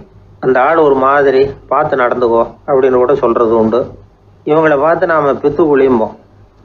உளவியல் இவங்களை எக்ஸென்ட்ரிக்ஸ் அப்படின்னு சொல்லுது. இவங்களை மனநோயாளிகள்னு தவறாக புரிஞ்சிக்கக்கூடாது. அவங்க வேற இவங்க வேற. எக்ஸென்ட்ரிக்ஸ் பற்றின சில விவரங்கள் ஒரு புத்தகத்தில் இருக்குது. அதாவது ஸ்காட்லாந்தில் ஒரு உளவியல் மருத்துவர் அதை எழுதியிருக்கிறார். அவர் பேர் டாக்டர் டேவிட் வீக்ஸ். அவருக்கு ஒரு உதவியாளர் இருந்தாராம், அவர் பேர் கேட் வுட். இவங்க 2 பேரும் சேர்ந்து இங்கிலாந்து பூரா சுற்றி பார்த்துருக்காங்க. 3 வருஷம் சுற்றினாங்களாம். நான் சொன்னது மாதிரி ஒரு மாதிரியாக இருக்கிற ஆசாமிகள் பல பேரை சந்தித்து பேசி அவங்கள பற்றி ஆய்வுலாம் நடத்தியிருக்கிறாங்க. அப்படி நடத்தி அதை ஒரு புஸ்தகமாக எழுதியிருக்கிறாங்க. நிறைய பேசி பார்த்துட்டு அவங்க சொல்லியிருக்கிறத கேட்டால் ரொம்ப ஆச்சரியமாக இருக்குது. நாம் இவங்களை பார்த்து பித்துக்குழிங்கிறோம், எக்ஸென்ட்ரிக்ஸ் அப்படின்னு சொல்கிறோம், கிண்டல் கூட பண்ணுறோம். ஆனால் அவங்களோட அறிவு ரொம்ப தெளிவானதான். இந்த ஆராய்ச்சியாளர்கள் சொல்கிறாங்க அவங்க உடல் நலமும் ரொம்ப நல்லா இருக்குதான், உடம்புலையும் எந்த கோளாறும் இல்லையா. அவங்களுக்கு மகிழ்ச்சியும் அதிகமாக, ஆயுளும் அதிகமாக. அவங்களில் பல பேர் என்ன சொல்கிறாங்கன்னா, நீங்கள் நினைக்கிறது மாதிரி இல்லை நாங்கள், ஆனால் நாங்கள் மற்றவங்கள்லேருந்து வேறுபட்ட தன்மை உள்ளவங்க அப்படிங்கிறத ஒத்துக்கிறாங்களாம். இந்த உலகம் பிறந்ததுலேருந்தே இப்படிப்பட்ட வித்தியாசமான ஆசாமிகளும் பிறந்திருக்கிறாங்க. சரி, அப்படிப்பட்டவங்க எப்படி இருப்பாங்க? இப்போ ஒரு மகாராஜா தன்னோட நாய்க்கு லட்சக்கணக்கில் பணம் செலவு பண்ணி கல்யாணம் பண்ணி வச்சிருக்கிறார். ஒரு கோடீஸ்வரர் தான் வளர்த்துக்கிட்டு இருந்த பூனைகளுக்கு தன்னோட சொத்து பூராவை எழுதி வச்சிருக்கிறார். இது மாதிரி ஒருத்தர் 2 பேர் இல்லை, நிறைய பேர் உண்டு. சில பேர் எப்படி தெரியுமா, அவங்களுக்கு வசதியில் எந்த குறையும் இருக்காது. வீடு, காரு, பணம் எல்லாம் தாராளமாக இருக்கும். அப்படி இருந்தாலும் அவங்கக்கிட்ட ஒரு பழக்கம் இருக்கும். யாராவது ஒரு நண்பர் வீட்டு விசேஷத்துக்கு போயிருப்பார், இல்லைன்னா ஒரு கடைக்கு போயிருப்பார். அவங்க ரொம்பவும் மரியாதையாக வரவேற்று எல்லாம் பண்ணிகிட்டு இருப்பாங்க. ஆனால் இவர் அவங்களுக்கு தெரியாமல் ஏதாவது ஒரு பொருளை திருடி பாக்கெட்டில் போட்டுட்டு வந்துடுவார். அப்படி வந்தால் தான் இவருக்கு திருப்தி. பல பேர் அவங்க வளர்த்த பிராணிகளுக்கு பளிங்கு கல்லால் சமாதி கட்டி வச்சிருக்கிறாங்க. இப்படிலாம் பண்ணுறாங்க. பல பேர் அவங்களுக்கு பிடித்தமான ஒருத்தர் எப்படியோ அதே மாதிரி தலைமுடி, தாடி வச்சுக்கிறது, உடை உடுத்திக்கிறது, மலை குகையில் போய் குடியிருக்கிறது, இப்படி எவ்வளவோ வினோதமான நடவடிக்கைகள். இவங்களையெல்லாம் ஆய்வு பண்ணின டாக்டர் வீக்ஸ் என்ன சொல்கிறாரு தெரியுமா? பொதுவாக இவங்க உயர்ந்த புத்திசாலிகளாக இருக்கிறாங்க. ஒருமைப்பட்ட மனம், கருமையுமே கண்ணான பண்பு, தனிமையை நாடுற மனப்பான்மை எல்லாம் இவங்களுக்கு உண்டு. அவங்களில் பல பேர் அவங்க பெற்றோருக்கு முதல் குழந்தை அல்லது ஒரே குழந்தை, இப்படி தான் இருக்கிறாங்க. இது மாதிரியானவங்க பெண்கள் 1 பங்குன்னா ஆண்கள் 2 பங்கு. இவங்கெல்லாம் ஆக்கப்பூர்வமான செயல் செய்கிறாங்க. அப்படிப்பட்டவங்களாக தான் இருக்கிறாங்க. அடுத்தவங்க கிட்ட அன்பு காட்டுறவங்களா இருக்கிறாங்க, உற்சாகம் ஊட்டுறவங்களா இருக்கிறாங்க. அவங்களுடைய ஆக்கப்பூர்வமான பணிகளுக்கு ஊக்கம் கொடுத்தா அவங்க மன சந்தோஷமும் உடல் நலமும் பெருகும், ஆயுளும் கூடும். இதெல்லாம் அந்த டாக்டருடைய கண்டுபிடிப்பு. பித்துக்குழித்தனத்துக்கும் மனநோய்க்கும் வித்தியாசம் உண்டுங்கிறத சொல்கிறது தான் இந்த தகவல். அதனால் 2ம் ஒன்றுன்னு நினச்சிடக்கூடாது. ஒரு நண்பன் ஒருத்தனை பற்றி சொல்கிறோம். அவன் எந்த வகைன்னு நீங்களே முடிவு பண்ணுங்களேன். அவன் ஒரு கல்யாண வீட்டுக்கு போய் சாப்பிட்டுட்டு வெளியில் வந்தோம். அவன் கூட வெளியில் வந்த உடனே ரொம்ப நேரமாக தன்னோட செருப்பை தேடிக்கிட்டு இருந்தான். என்னப்பா இன்னுமா உன் செருப்பு கிடைக்கல அப்படின்னு கேட்டோம். இல்லை என்னது முன்னாடியே கிடைச்சுட்டுது, அதை விட நல்லதா ஏதாவது கிடைக்குமான்னு பார்க்குறேன் அப்படின்னா அவன். ஒரு அரசன், அவனுக்கு வயசாயிட்டுது. அதனாலேயே இந்த கவலை, பயம் எல்லாமும் அதிகமாயிட்டுது. மரண பயம், ராத்திரியில் சரியாக தூங்க முடியல, இப்படி ஆயிட்டுது நிலைமை. அந்த அரசன் ஏற்கனவே எப்படின்னா போர்க்களங்களில் எத்தனையோ பேரை ஓட ஓட விரட்டியிருக்கிறான். இருந்தாலும் இப்போ அந்த துணிச்சல்லாம் எங்கேயோ போயிட்டுது. பேசாமல் படுத்துருக்கிறான். அப்படியே படுத்தாலும் தான் தூக்கம் வர மாட்டேங்குது. என்ன பண்ணலாம்னு யோசித்தான் இந்த மன்னன். உடனே எல்லா அமைச்சர்களையும் கூப்பிட்டான். எனக்கு நிம்மதி இல்லை, எதை நினச்சாலும் பயமாக இருக்குது, எனக்கு ஒரு ஆலோசனை சொல்லுங்க அப்படின்னா. என்ன ஆலோசனை வேணும் அப்படின்னு சொல்லி கேட்டாங்க. எனக்கு ஒரு நெருக்கடியான சந்தர்ப்பம் ஏற்பட்டு போச்சுன்னு வச்சுக்கோங்க. அந்த நேரத்தில் நீங்கள் யாருமே என் பக்கத்தில் இல்லை ஆலோசனை சொல்கிறதுக்கு அப்படின்னா, அந்த சமயத்தில் எனக்கு உபயோகப்படுற மாதிரி ஒரு வாசகம், பொன்மொழி ஏதாவது சொல்லுங்கள். அதை நான் என்னுடைய வைர மோதிரத்துக்கு அடியில் பதிச்சு வச்சுக்கிறேன் அப்படின்னார். தேவைப்படுறப்போ உதவும் அப்படிங்கிறதுனால. அவர் போட்டிருந்த மோதிரமும் அதுக்கு தகுந்த மாதிரியே திறந்து மூடுறது மாதிரி அமைஞ்சிருந்தது. ஏதாவது வாசகம் எழுதுனா உள்ற வச்சுக்கலாம், அதுக்கான வசதி அதில் இருந்தது. அமைச்சர்கள்லாம் யோசனை பண்ணாங்க. இது மாதிரி ராஜா கேட்குறாரு, என்ன வாசகம், அதாவது பொன்மொழி சொல்லலாம் அப்படின்னு எல்லாரும் யோசனை பண்ணாங்க. ஒருத்தருக்குமே சரியாக தோணலை, ஒரே குழப்பமாக இருந்தது.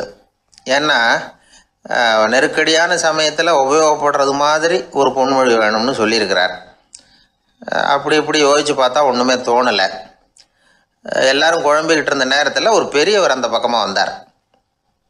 அவர் சொன்னார், நான் வேணும்னா அதுக்கு பொருத்தமாக ஒரு வாக்கியம் சொல்கிறேன், ஆனால் ஒரு நிபந்தனை. அதை யாரும் ரொம்ப ஆர்வம் காரணமாக அவசரப்பட்டு படிச்சிடக்கூடாது. அதை ரகசியமாக அந்த மோதிரத்துக்குள்ளே எழுதி வச்சுக்கணும். எப்போவாவது இக்கட்டில் மாட்டிக்கிற சமயத்தில் மட்டும் வேறு வழியே இல்லை அப்படிங்கிற நிலைமையில் மட்டும்தான் அதை திறந்து பார்க்கணும். அப்படி நீங்கள் இருக்கிறதா இருந்தால் நான் அதை சொல்கிறேன் அப்படின்னார் அந்த பெரியவர். சரின்னு ஒத்துக்கிட்டாங்க எல்லாரும். அதே மாதிரி அவர் ஒரு வாக்கியத்தை சொன்னார். அவர் சொன்ன வாக்கியத்தை ரகசியமாக மோதிரத்துக்குள்ளே பதிச்சு மூடியாச்சு. ராஜா அதை விரலில் மாட்டிக்கிட்டார். கொஞ்ச நாள் ஆச்சு. அந்த ராஜாவுக்கு ஒரு சோதனை வந்தது. என்ன சோதனைன்னா, அடுத்த நாட்டு மன்னன் படையெடுத்துக்கிட்டு வந்துட்டான். அவன் இவர்கிட்ட ஏற்கனவே தோற்று போனவன், ஒரு வெறியில் வந்திருக்கிறான். தோற்று போனவன் மறுபடியும் சண்டைக்கு வந்தால் எப்படி வருவானோ அப்படி வர்றான். ஒரு வெறியில் வந்தால் ஜெயிச்சுட்டான். என்னாச்சு, இவரோட நிலைமைன்னா நாட்டை இழந்துட்டார், எல்லாத்தையும் இழந்துட்டார். கடைசியாக ஒரு அடிபட்ட குதிரையில் ஏறி தப்பிச்சு போயிட்டார், வேறு வழி இல்லைன்னு. பின்னாடி துரத்திக்கிட்டு வராங்க. இவர் ஒரு மலை உச்சிக்கு போயிட்டார். அதுக்கும் அப்பால் போக முடியாது, ஏன்னா அந்த பக்கம் பயங்கர பள்ளம். உல்லாச பயணிகள் கண்டு கழிக்கிற இடம் அது. ஆனால் இவருக்கு அது சாவு பயணத்தின் வாசல், திரும்பவும் முடியாது. அவ்வளவு குறுகிய பாதை அது, வேறு வழியே இல்லை. இந்த நேரம் சூரிய ஒளி மோதிரத்தில் பட்டு மின்னிச்சு. உடனே இவருக்கு ஞாபகம் வந்தது.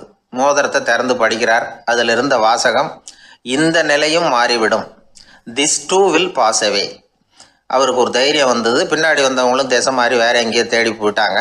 அவங்க விரட்டிக்கிட்டு வரலன்னா இவ்வளவு அழகான ஒரு இடம் இருக்கிறதே எனக்கு தெரியாமல் போயிருக்குமேன்னு நினச்சார். இவ்வளவு அழகை ரசிக்கிறதுக்காக ஒரு நாட்டையே கூட இழக்கலாம்னு தோணுச்சு அவருக்கு. அமைதியாக அந்த அழகை ரசித்தார். எதிரிகள்லாம் எங்கேயோ போயிட்டாங்க. மன்னர் நாடு திரும்பினார். மறுபடியும் படைகளை திரட்டினார். கொஞ்ச நாளில் படை எடுத்துக்கிட்டு போனார். யாருக்கிட்ட தோற்று போனாரோ அவரையே வெற்றி கண்டு திரும்பி வர்றார். வரவேற்பு விழா பிரமாவப்படுது. ஆடல் பாடல் கோலாகலம். இதை பார்த்தது அந்த ராஜாவுக்கு தலைகால புரியல. நம்மளை இனிமேல் யாராலையும் ஜெயிக்க முடியாதுன்னு நினச்சார். அகம்பாவம் லேசாக எட்டி பார்த்தது. இப்போ மறுபடியும் சூரிய ஒளிப்பட்டு மோதிரம் மின்னிச்சு. அதை திறந்து மறுபடியும் படிக்கிறார். இந்த நிலைமையும் மாறிவிடும், this too will pass away. அவ்வளவுதான். அவர் மனசு அடங்க ஆரம்பிச்சுட்டுது, ஆணவம் போயிட்டுது. இதிலேருந்து நாம் தெரிஞ்சுக்க வேண்டியது என்னென்னா, எந்த சூழ்நிலையிலையும் நாம் கவலைப்பட வேண்டியதில்லை. ஏன்னா இங்கே எதுவுமே நிரந்தரம் இல்லை. அந்த ராஜா மாதிரியே நம்ம ஆள் ஒருத்தன் ஒரு மோதிரம் போட்டிருந்தான், அதுக்குள்ளே அவன் எழுதி வச்சிருந்த வாசகம், எதுக்கும் கவலைப்படாதே அப்படிங்கிறது தான். ஒரு நாள் பயங்கரமான கவலையோடு உட்காந்துருந்தான். பக்கத்தில் இருந்தவங்க சொன்னாங்க, இது மாதிரி சந்தர்ப்பத்தில் தான் நீ உன் மோதிரத்தை திறந்து பார்க்கணும்னாங்க. இவனுக்கு கவலையோடு எரிச்சலும் சேர்ந்துக்கிட்டது. அது எப்படி முடியும், இப்போ திருட்டு போனது என்னோட அந்த மோதிரம் தானே அப்படின்னு சொல்லிவிட்டு தலையில் கை வச்சுட்டு உட்காந்துட்டான். இப்படிலாம் சொல்கிறது உண்டு. இருந்தாலும் நாம் எந்த சூழ்நிலையிலையும் கவலைப்பட வேண்டியதில்லை அப்படிங்கிற உண்மையை புரிஞ்சுக்கணும். அப்படி கவலையை வெல்றதுக்கான வழி தெரிஞ்சுட்டதுன்னா வாழ்க்கையில வெற்றி நிச்சயம். ஒருத்தர் தனியா ஒரு இடத்துல கண்ணை மூடிக்கிட்டே உட்கார்ந்துருக்கிறார். தூங்கிட்டு இருக்கிறாரா, தியானம் பண்ணிட்டு இருக்கிறாரா, எப்படி கண்டுபிடிக்கிறது? நமக்கு தெரிஞ்ச வரைக்கும் தூக்கம்னா தலை அடிக்கடி சாயும், அப்புறம் நிமிரும்.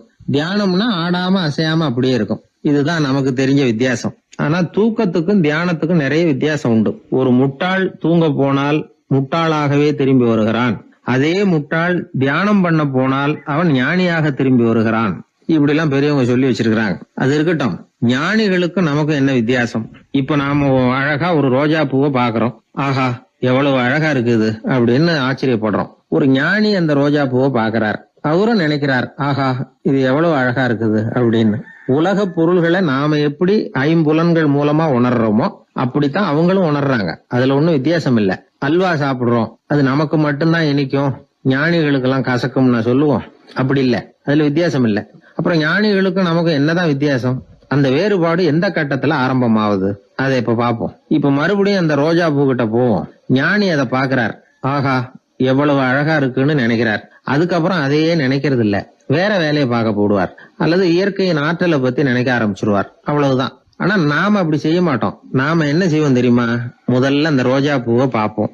ஆஹா, எவ்வளவு அழகா இருக்குது இந்த ரோஜா பூன்னு நினைப்போம். அந்த அழகை ரசிப்போம். அப்புறம் இந்த மலர் நம்ம கிட்ட இருந்தா எவ்வளவு அழகா இருக்கும்னு நினைப்போம். அதுக்கப்புறம் அந்த மலர் நமக்கு வேணும்னு நினைப்போம். அதுக்கு அடுத்த கட்டம், அந்த மலர் இல்லைன்னா நம்மால வாழ முடியாதுங்கிற நிலைமைக்கு வந்துருவோம். உடனே அந்த மலரை அடையறதுக்கு முயற்சி பண்ணுவோம். அதுக்கு யாராவது தடையா இருந்தா அவங்க மேல நமக்கு கோபம் வரும். அந்த கோபத்தின் காரணமா நம்ம விவேக புத்தியை இழந்துருவோம். யாருகிட்ட எப்படி நடந்துக்கணுங்கிறத மறந்துடுவோம். அதன் காரணமா ஞாபக மறதி ஏற்படும். அதாவது முன்பு விவேக புத்தி மழுங்கி இருந்ததுன்னா அது இப்ப அடியோட இல்லைங்கிற நிலைமை வந்துடும். அதன் காரணமா நம்ம புத்தியை இழந்துருவோம், கடைசியில அழிவோம். இந்த நிலைமை நமக்கு வந்துடக்கூடாதுன்னா அதுக்கு என்ன செய்யணும்? நமக்கு கெடுதல் செய்யக்கூடிய ஆசைகளை ஆரம்பத்திலேயே கிள்ளி எறிஞ்சிடணும். ஒரு விஷயம் என்ன தெரியுமா? எந்த ஆசைக்குமே முதல்ல வலு கிடையாது. அதை பத்தி நாம நினைக்க நினைக்கதான் அதுக்கு வலு உண்டாகுது. இளம் தளிரா இருந்தது இப்ப பெரிய மரம் ஆயிடுது. ஞானிகள் இந்த அளவுக்கு அதை வளர விடுறது இல்ல. அதுதான் நமக்கும் அவங்களுக்கும் உள்ள வித்தியாசம். ஒரு இளைஞன் கையில ஒரு குச்சியை வச்சுக்கிட்டு நடந்து போயிட்டு இருக்கிறான். இன்னொரு வயசானவர் கையில ஒரு குச்சியை வச்சுக்கிட்டு நடந்து போறார். அது அவருக்கு ஊன்றுகோல். அது இல்லைன்னா அவரால் நடக்க முடியாது. அது தவறி கீழே விழுந்தா அவரும் விழுந்துருவார். ஆனா அந்த இளைஞன் அப்படி இல்ல. அவனுடைய கைத்தடியை யாராவது எடுத்துக்கிட்டு போனா கூட அவன் கவலைப்பட மாட்டான். அவன் அந்த கைத்தடியை பயன்படுத்துறது மாதிரி தான் ஞானிகள் உலக பொருள்களை பயன்படுத்துறாங்க. ஆனா நம்ம மாதிரி சாதாரண ஆளுங்க அந்த வயசானவர் கைத்தடியை பயன்படுத்தினது மாதிரி உலக பொருள்களை பயன்படுத்துறோம். இதுதான் ஞானிகளுக்கும் நமக்கும் உள்ள வித்தியாசம். ஞானிங்கிறவர் பொருள்களை துறக்க மாட்டார், அதுகள் பேர்ல உள்ள பற்றுதலை தான் துறப்பார். எனக்கு தெரிஞ்ச ஞானி ஒருத்தர் இருக்கிறார். அவர் சொன்னார், 1988 ஜூன் மாதம் 1 தேதியை என்னால மறக்க முடியாதுன்னார். ஏன்னு கேட்டேன். அதுதான் எனக்கு ஞானம் வந்த நாள்னார். அப்படியா? ஆமா, அன்னைக்குதான் எனக்கு கல்யாணம் ஆச்சு, என் மனைவி பேரு ஞானம் அப்படின்னார். அதனால ஞானம் ஒவ்வொருத்தருக்கும் ஒவ்வொரு மாதிரி வரும். அதனால நாம ஞானிகளுடைய வாழ்க்கையை பார்த்து அவர்களை நெருங்க முடியுமான்னு பார்க்கணும். அந்த முயற்சி நமக்கு தேவை. அந்த வகையில நம்ம வாழ்க்கையை அமைத்து கொண்டால் வாழ்க்கையில படிப்படியா முன்னேறலாம், படிப்படியா வாழ்க்கையை அனுபவிக்க முடியும். ஒரு ராஜா இருந்தார். அவருக்கு என்ன பொழுதுபோக்கு தெரியுமா? தன்னை சுத்தி இருக்கிறவங்க கிட்ட ஏடா கூடமா ஏதாவது கேள்வி கேட்க வேண்டியது, அவங்க பதில் சொல்ல தெரியாம முழிக்கிறாங்கல்ல, அதை பார்த்து ரசிக்க வேண்டியது. இப்படி ஒரு சுபாவம் அவருக்கு. ஒரு நாள் அவருடைய மந்திரி ஒருத்தர் அவர்கிட்ட மாட்டினார். அவரை கிட்டத்துல கூப்பிட்டு, அமைச்சரே, எனக்கு ஒரு சந்தேகம்னார். என்னன்னார் அமைச்சர். கடவுள் இருக்கிறாரா அப்படின்னு ஒரு கேள்வி கேட்டாராம். ஆமா, இருக்கிறார் அப்படின்னாராம் அவரு. அவர் என்ன சர்வ வல்லமை படைச்சவரா அப்படின்னாராம். ஆமா அரசே, அவன் இல்லாம ஒரு அணுவும் அசையாது. இருந்த இடத்துல இருந்தே கண் சிமிட்டுகிற நேரத்துல ஏராளமான அற்புதங்களை நிகழ்த்த அவனன்றி யாரால் முடியும் அப்படின்னாராம் அமைச்சர். இந்த இடத்துலதான் எனக்கு இன்னொரு சந்தேகம்னாரா ராஜா. என்ன சொல்லுங்கன்னார். நீங்க சொல்றீங்க அவர் சர்வ வல்லமை படைச்சவர், இருந்த இடத்துல இருந்தே ஏராளமான அற்புதங்களை செய்யக்கூடியவர்னு. அப்படி இருக்கிறப்போ அவர் இருந்த இடத்துல இருந்தே ஒருத்தனுடைய கஷ்டத்தை தீர்த்து வச்சுள்ளாமே, மேஜிக் பண்றது மாதிரி. அதை விட்டுட்டு பக்தன் கூப்பிட்டா உடனே ஒரு வாகனத்து மேல ஏறி ஏன் இங்க ஓடி வரணும்? அப்படி வர்றதாக புராணம்லாம் சொல்லுதே.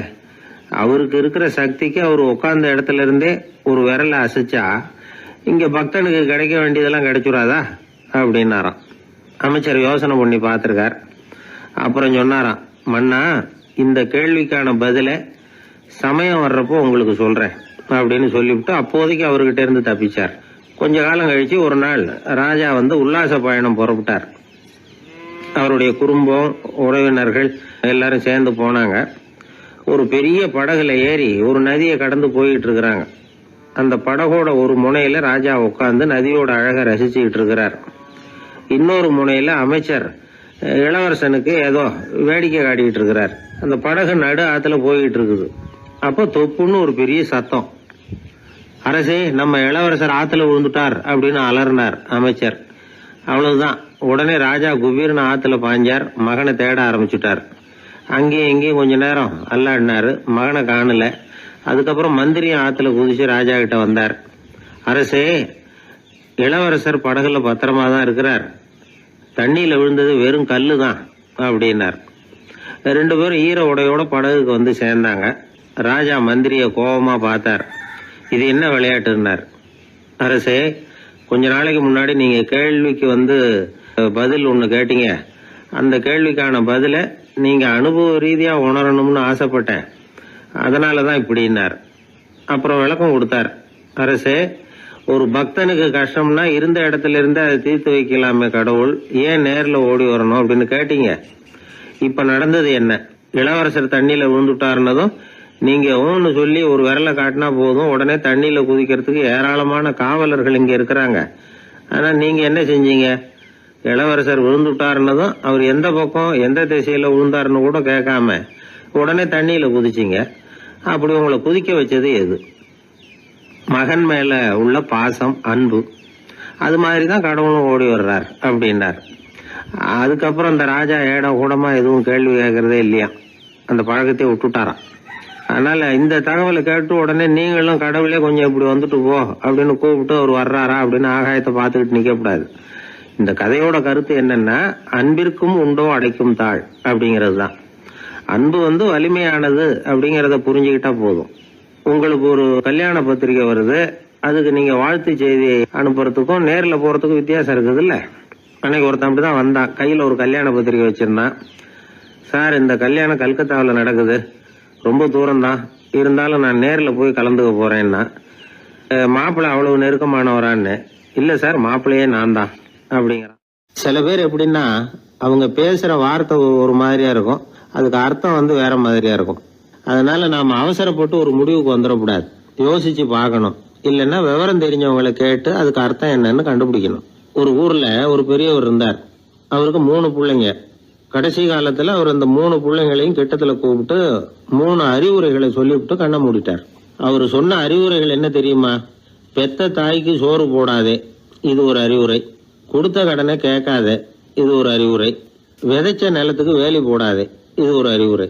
என்ன இது எல்லாம் ஒரு மாதிரியா இருக்குது, இதெல்லாம் பார்த்தா அறிவுரை மாதிரியா தெரியுது, என்னப்பா இப்படி சொல்றிய அப்படின்னு கேட்கலாம்னா அவர் அதுக்குள்ள கண்ணை மூடிட்டார். சரி, அப்பா சொல்லிவிட்டு போன அறிவுரைக்கு அர்த்தம் என்ன, அதை எப்படியாவது கண்டுபிடிப்போம் அப்படின்னு சொல்லி அந்த 3 பிள்ளைங்களும் ஆளுக்கு ஒரு அறிவுரையை எடுத்துக்கிட்டு வெளியில புறப்பட்டாங்களாம், விவரம் தெரிஞ்சவங்களை கேட்கலாம்னு. ஒரு பெரியவர் வந்தார். அவரை பார்த்து விளக்கம் கேட்டாங்க. ஐயா, கொஞ்சம் நெல்லுங்க, எங்க அப்பா சாகர சமயத்துல பெத்த தாய்க்கு சோறு போடாதேன்னு சொல்லிவிட்டு போனார், அப்படின்னா என்ன அர்த்தம் அப்படின்னு கேட்டாங்க. அந்த பெரியவர் கொஞ்சம் யோசனை பண்ணி பார்த்துட்டு அப்புறம் விளக்கம் சொன்னார். பெத்த தாய்க்கு சோறு போடாதேன்னா பொதுவா வயசானவங்களுக்கு அடிக்கடி கோபம் வரும். மருமகளோ மற்றவங்களோ சோறு போட்டா சீரா போட்டா ஐயோ குறைச்சி போடுறாளே, தாராளமா போடுறதுக்கு மனசு வரலையேம்பாங்க. தாராளமா போட்டா ஐயோ இப்படி மாட்டுக்கு கொட்டுறது மாதிரி கொட்டுறாளேம்பாங்க. ஆக எப்படி போட்டாலும் கோபம் வரும். அதனால இவங்களுக்கெல்லாம் நாம சோறு போடக்கூடாது, அவங்களா எடுத்து போட்டுக்கிற மாதிரி அவங்களுக்கு முன்னாடி வச்சுடணும். அதுதான் புத்திசாலித்தனம். அததான் உங்க அப்பா பெத்த தாய்க்கு சோறு போடாதேன்னு சொல்லியிருக்கிறார். போடாதேன்னா அவங்களா எடுத்துக்கிற அளவுக்கு அவங்க முன்னாடி சோத்தை வச்சிருங்க, அவங்க வேணுங்கிறத எடுத்துக்கிட்டோம்னு அர்த்தம் அப்படின்னு விளக்கம் கொடுத்தாரு அந்த பெரியவர். சரிங்க, அடுத்தபடியா எங்க அப்பா கொடுத்த கடனே கேட்காதேன்னு சொன்னாரு, அது எப்படிங்க நாங்க கேட்காம இருக்க முடியுமா அப்படின்னு கேட்டிருக்காங்க. பெரியவர் சொன்னார், கொடுத்த கடனை கேட்காதேன்னா கடனை கொடுத்துட்டு அதை கேட்டு வாங்குற அளவுக்கு நடந்துக்கிறவனுக்கு கடன் கொடுக்காதேன்னு அர்த்தம். கொடுத்த கடனை கேட்காமலே திருப்பி கொண்டாந்து கொடுக்கற நல்லவங்களா பார்த்து கடனை கொடுக்கணும். அததான் உங்க அப்பா அப்படி சொல்லி இருக்கிறார், கொடுத்த கடனை கேட்காதேன்னு அப்படின்னு விளக்கம் கொடுத்தார். உடனே இவங்க அந்த மூணாவது விஷயத்தையும் சொல்லி விளக்கம் கேட்டாங்க. விதைச்ச நிலத்துக்கு வேலி போடாதேன்னு சொன்னாரு, அது எப்படி வேலி போடாம இருக்க முடியும் அப்படின்னு கேட்டாங்க. ஏன் முடியாது? நம்ம நிலத்தை சுத்தி இருக்கிற நிலத்துக்கு சொந்தக்காரங்க எல்லாம் நல்லவங்களா இருந்துட்டா நம்ம நிலத்துக்கு வேலி போட வேண்டிய அவசியம் இல்லையே, வேற பாதுகாப்பு தேவையில்லையே. அதனால நல்லவங்க நிலத்துக்கு மத்தியில நம்ம நிலம் இருக்கிறது மாதிரி பாத்துக்கணும், அதுதான் அதுக்கு அர்த்தம் அப்படின்னாரு அந்த பெரியவர். அதுக்கு பிறகுதான் இந்த பிள்ளைங்களுக்கு அப்பா சொன்ன புத்திமதியோட பொருள் புரிஞ்சுதான். ஒரு பெரியவர் இந்த உலகத்தை விட்டு போகக்கூடிய நிலைமையில இருக்கிறார், கட்டில படுத்திருக்கிறார். சொந்தக்காரங்க எல்லாம் கூப்பிட்டு ஆளுக்கு ஒரு புத்திமதி விதமா சொல்லிக்கிட்டே இருக்கிறார். அவங்க எல்லாம் கிட்டத்துல வந்து அவர் சொல்ற புத்திமதியை கேட்டுட்டு போறாங்க. கடைசியா அவரோட மனைவி கிட்டத்துல வந்தாங்களாம். எனக்கு என்ன புத்திமதி சொல்லிட்டு போறீங்க அப்படின்னு கேட்டிருக்காங்க. உனக்கு எதுவும் புத்திமதி சொல்ல வேணாம்னு நினைக்கிறேன்னாராம் அவரு. ஏன்னு கேட்டாங்களாம் இவங்க. இதுவரைக்கும் நான் சொன்ன எந்த புத்திமதியை நீ ஒழுங்கா கேட்டிருக்கிற அப்படின்னு சொன்னாராம். ஒருத்தர் வேகமா வந்தார், அவசரமா ஒரு செய்தித்தாள் வாங்கினார். அதை விட வேகமா அங்கேயே நின்றுகிட்டு அதை புரட்டினார். ஒரு நிமிஷம் என்னத்தையும் ஆர்வமா பார்த்தார். அதுக்கப்புறம் நிதானமா பேப்பரை மடிச்சு வச்சுக்கிட்டு அவசரம் இல்லாம நடந்து போனார். அவர்கிட்ட மெதுவா போய், அப்படி என்னத்த சார் அவ்வளவு ஆர்வமா பாத்தீங்க அப்படின்னு கேட்டோம். கடையில பேப்பர் வாங்கின உடனே முதல் காரியமா அதை பாத்துருவேன் சார் அப்படின்னார். ஏதேன்னு கேட்டோம். அதுதான் சார் ராசி பலன், அதை பார்த்தாதான் எனக்கு எல்லாமே சரியா ஓடும் அப்படின்னார். அது சரி சார், ராசி பலன்ல என்ன போட்டிருக்கு அப்படிங்கறத பாக்குறீங்க, சரி அதுல போட்டிருக்கிறது பிரகாரம் அன்னைக்கு சரியா நடக்குதா அப்படின்னு கேட்டோம். நடக்குதா இல்லையான்னு எல்லாம் சரி பார்த்துட்டு இருக்க மாட்டேன் சார், காலையில அதை பார்க்கணும், அதுல ஒரு ஆவல், அவ்வளவுதான். கிட்டத்தட்ட எல்லாருமே இதே மாதிரி ஒரு ஆர்வத்துலதான் அதை பார்த்துட்டு இருக்கிறாங்க. ராசி பலன் பாக்குற பழக்கம் தமிழர்கள் கிட்ட ரொம்ப அதிகமா இருக்குதுங்கிறாரு ஒரு பேராசிரியர். அவர் எழுதியிருந்த ஒரு ஆய்வு கட்டுரை ஒண்ணு சமீபத்துல படிச்சோம். ராசி பலன் போடாம வர்ற நாளிதழ்கள் இங்க வந்து ரொம்ப குறைச்சல், அது போட்டாதான் அதிகமா விற்பனை ஆகுது. அதனால அதுல நம்பிக்கை இல்லாதவங்க கூட அதை போட்டுக்கிட்டு இருக்கிறாங்க. ரொம்ப வேடிக்கை சார், மெட்ராஸ்ல பேப்பர் வாங்கி தன்னோட ராசி பலன் பார்த்துட்டு பெங்களூர்ல ஓடுற குதிரை மேல பணம் கட்டுறவங்களும் உண்டு. ராசி பலன் பார்த்துட்டு லாட்டரி சீட் வாங்குறவங்களும் உண்டு. இந்தியாவில் அச்சாகிற மொத்த லாட்டரி சீட்ல 70% தமிழ்நாட்டுல தான் விற்பனை ஆகுதான். இது முன்னாடி இங்க அனுமதி இருந்த காலத்துல உள்ள கணக்கு. இப்பதான் அதை கட்டுப்பாடு பண்ணியாச்சு. வான் மண்டலம் பூ மண்டலத்தை பாதிக்கிறது உண்மைதான், அதை வந்து அறிவியல் பூர்வமா சிந்திக்கணும். அதை விட்டுட்டு இன்று நண்பரால் பண வரவு அப்படின்னு ராசி பலன் பார்த்துக்கிட்டு இருக்கிறோம். நம்முடைய நண்பன் இன்னைக்கு பணம் கொண்டாந்து கொடுக்க போறான்ங்கிறது ஆகாயத்துல உள்ள நட்சத்திரத்துக்கு எப்படி தெரியும்? அதுவும் இல்லாம இங்க உள்ள நண்பர்கள் எந்த காலத்துல பணம் கொண்டாந்து கொடுத்திருக்காங்க. நண்பர்களை வந்து பக்கத்திலேயே இருந்து பாக்குற நம்மாலேயே புரிஞ்சுக்க முடியல, எங்கேயோ இருக்கிற நட்சத்திரத்துக்கு என்ன தெரியும்? ஒரு காலத்துல நாம வாழ்கிற இந்த பூமி ஒரே இடத்துல நிலையா நிக்குதுன்னு, சூரியனும் சந்திரனும் பூமியை சுத்திக்கிட்டு வருதுன்னு நம்பிக்கிட்டு இருந்தோம். அந்த காலத்துல உருவான ராசி பலன் கொள்கையை சூரியனை சுத்தி தான் பூமி வருதுன்னு தெரிஞ்சுக்கிட்ட இந்த காலத்திலயும் நம்பிக்கிட்டு இருக்கிறது ரொம்ப வினோதம் தான். இந்த ராசி பலன் பாக்குற பழக்கம் நம்முடைய ஊக்கத்தை இழக்க செய்யக்கூடிய ஒரு பழக்கம், அது வேண்டியது இல்லைங்கிறது தான் அறிவாளிகள் கருத்து. இப்போ ஒரு உதாரணத்துக்கு நாமே ஒரு சோதனை செஞ்சு பார்ப்போமே. ஒரே நாள் வந்த தினசரி பேப்பர்கள் சிலதை எடுத்துக்கிட்டோம். அதுல ஒரே ராசிக்கு ஒவ்வொரு பேப்பர்லயும் என்ன பலன் போட்டிருக்கு பாக்கலாமா? என்னுடைய நண்பர் ஒருத்தர் ராசிக்கு ஒவ்வொரு செய்தித்தாள்லயும் என்ன ராசி பலன்னு பார்த்தோம். ஒரு பேப்பர்ல செலவும் சிரமமும் அப்படின்னு போட்டிருக்கு, இன்னொரு பேப்பர்ல சுலபமாக நன்மை அப்படின்னு போட்டிருக்கு. இதுல எதை நம்புறது? நீங்களும் ஒரு நாள் இதை சோதிச்சு பாருங்க. பல பேப்பர் வாங்கி உங்க ராசிக்கு ஒவ்வொரு பேப்பர்லயும் என்ன போட்டிருக்குன்னு பாருங்க. எல்லாம் ஒரே விதமா இருக்காது, மாறி மாறி இருக்கும். என்னுடைய நண்பர் ஒருத்தர் நானும் ஒரு நாள் கடையில பேப்பர் வாங்கணும். நண்பர் வந்து ராசி பலன்ல எல்லாம் ரொம்ப நம்பிக்கை இல்லாதவர். இருந்தாலும் நான் பேப்பர் வாங்கின உடனே உங்க ராசி என்ன சொல்லுங்க, பலன் என்னன்னு பாக்கலாம்னு. அவர் சிரிச்சுக்கிட்டு அதெல்லாம் டூப்புங்க, அதை ஏன் பாக்குறீங்க, சும்மா சொல்லுங்கன்னு. என் ராசி தனுசு, அதுல பண வரவுன்னு போட்டிருக்கோம் அப்படின்னாரு. நான் பார்த்தேன், ஆச்சரியப்பட்டு போயிட்டேன். பண வரவுன்னு தான் போட்டிருக்கு சார், அது எப்படிங்க பார்க்காமலே கரெக்டா சொல்லிவிட்டீங்க அப்படின்னு கேட்டேன். அவர் மெதுவா கிட்ட வந்து காதோட காதா சொல்றார், அந்த பேப்பருக்கு தினமும் ராசி பலன் எழுதி கொடுக்கறதே நான் தான் சார் அப்படின்னார். உனக்காக நான் என்ன வேணும்னாலும் செய்யறதுக்கு தயாரா இருக்கிறேன் அப்படின்னாரு ஒருத்தர்.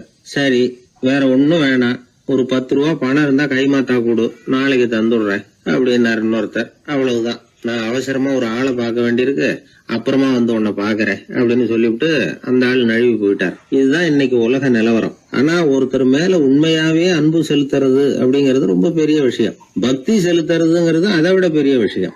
பக்தினா ஏதோ கோயிலுக்கு போய் சாமி கும்பிட்டு வர்றது இல்ல. பக்தியோட எல்லை எதுன்னு தெரிஞ்சுக்கிறதுக்கு உங்களுக்கு ஆசையா இருக்குதா அப்படின்னா ஒரு கதை உண்டு, அதுக்கு அதை கேளுங்க.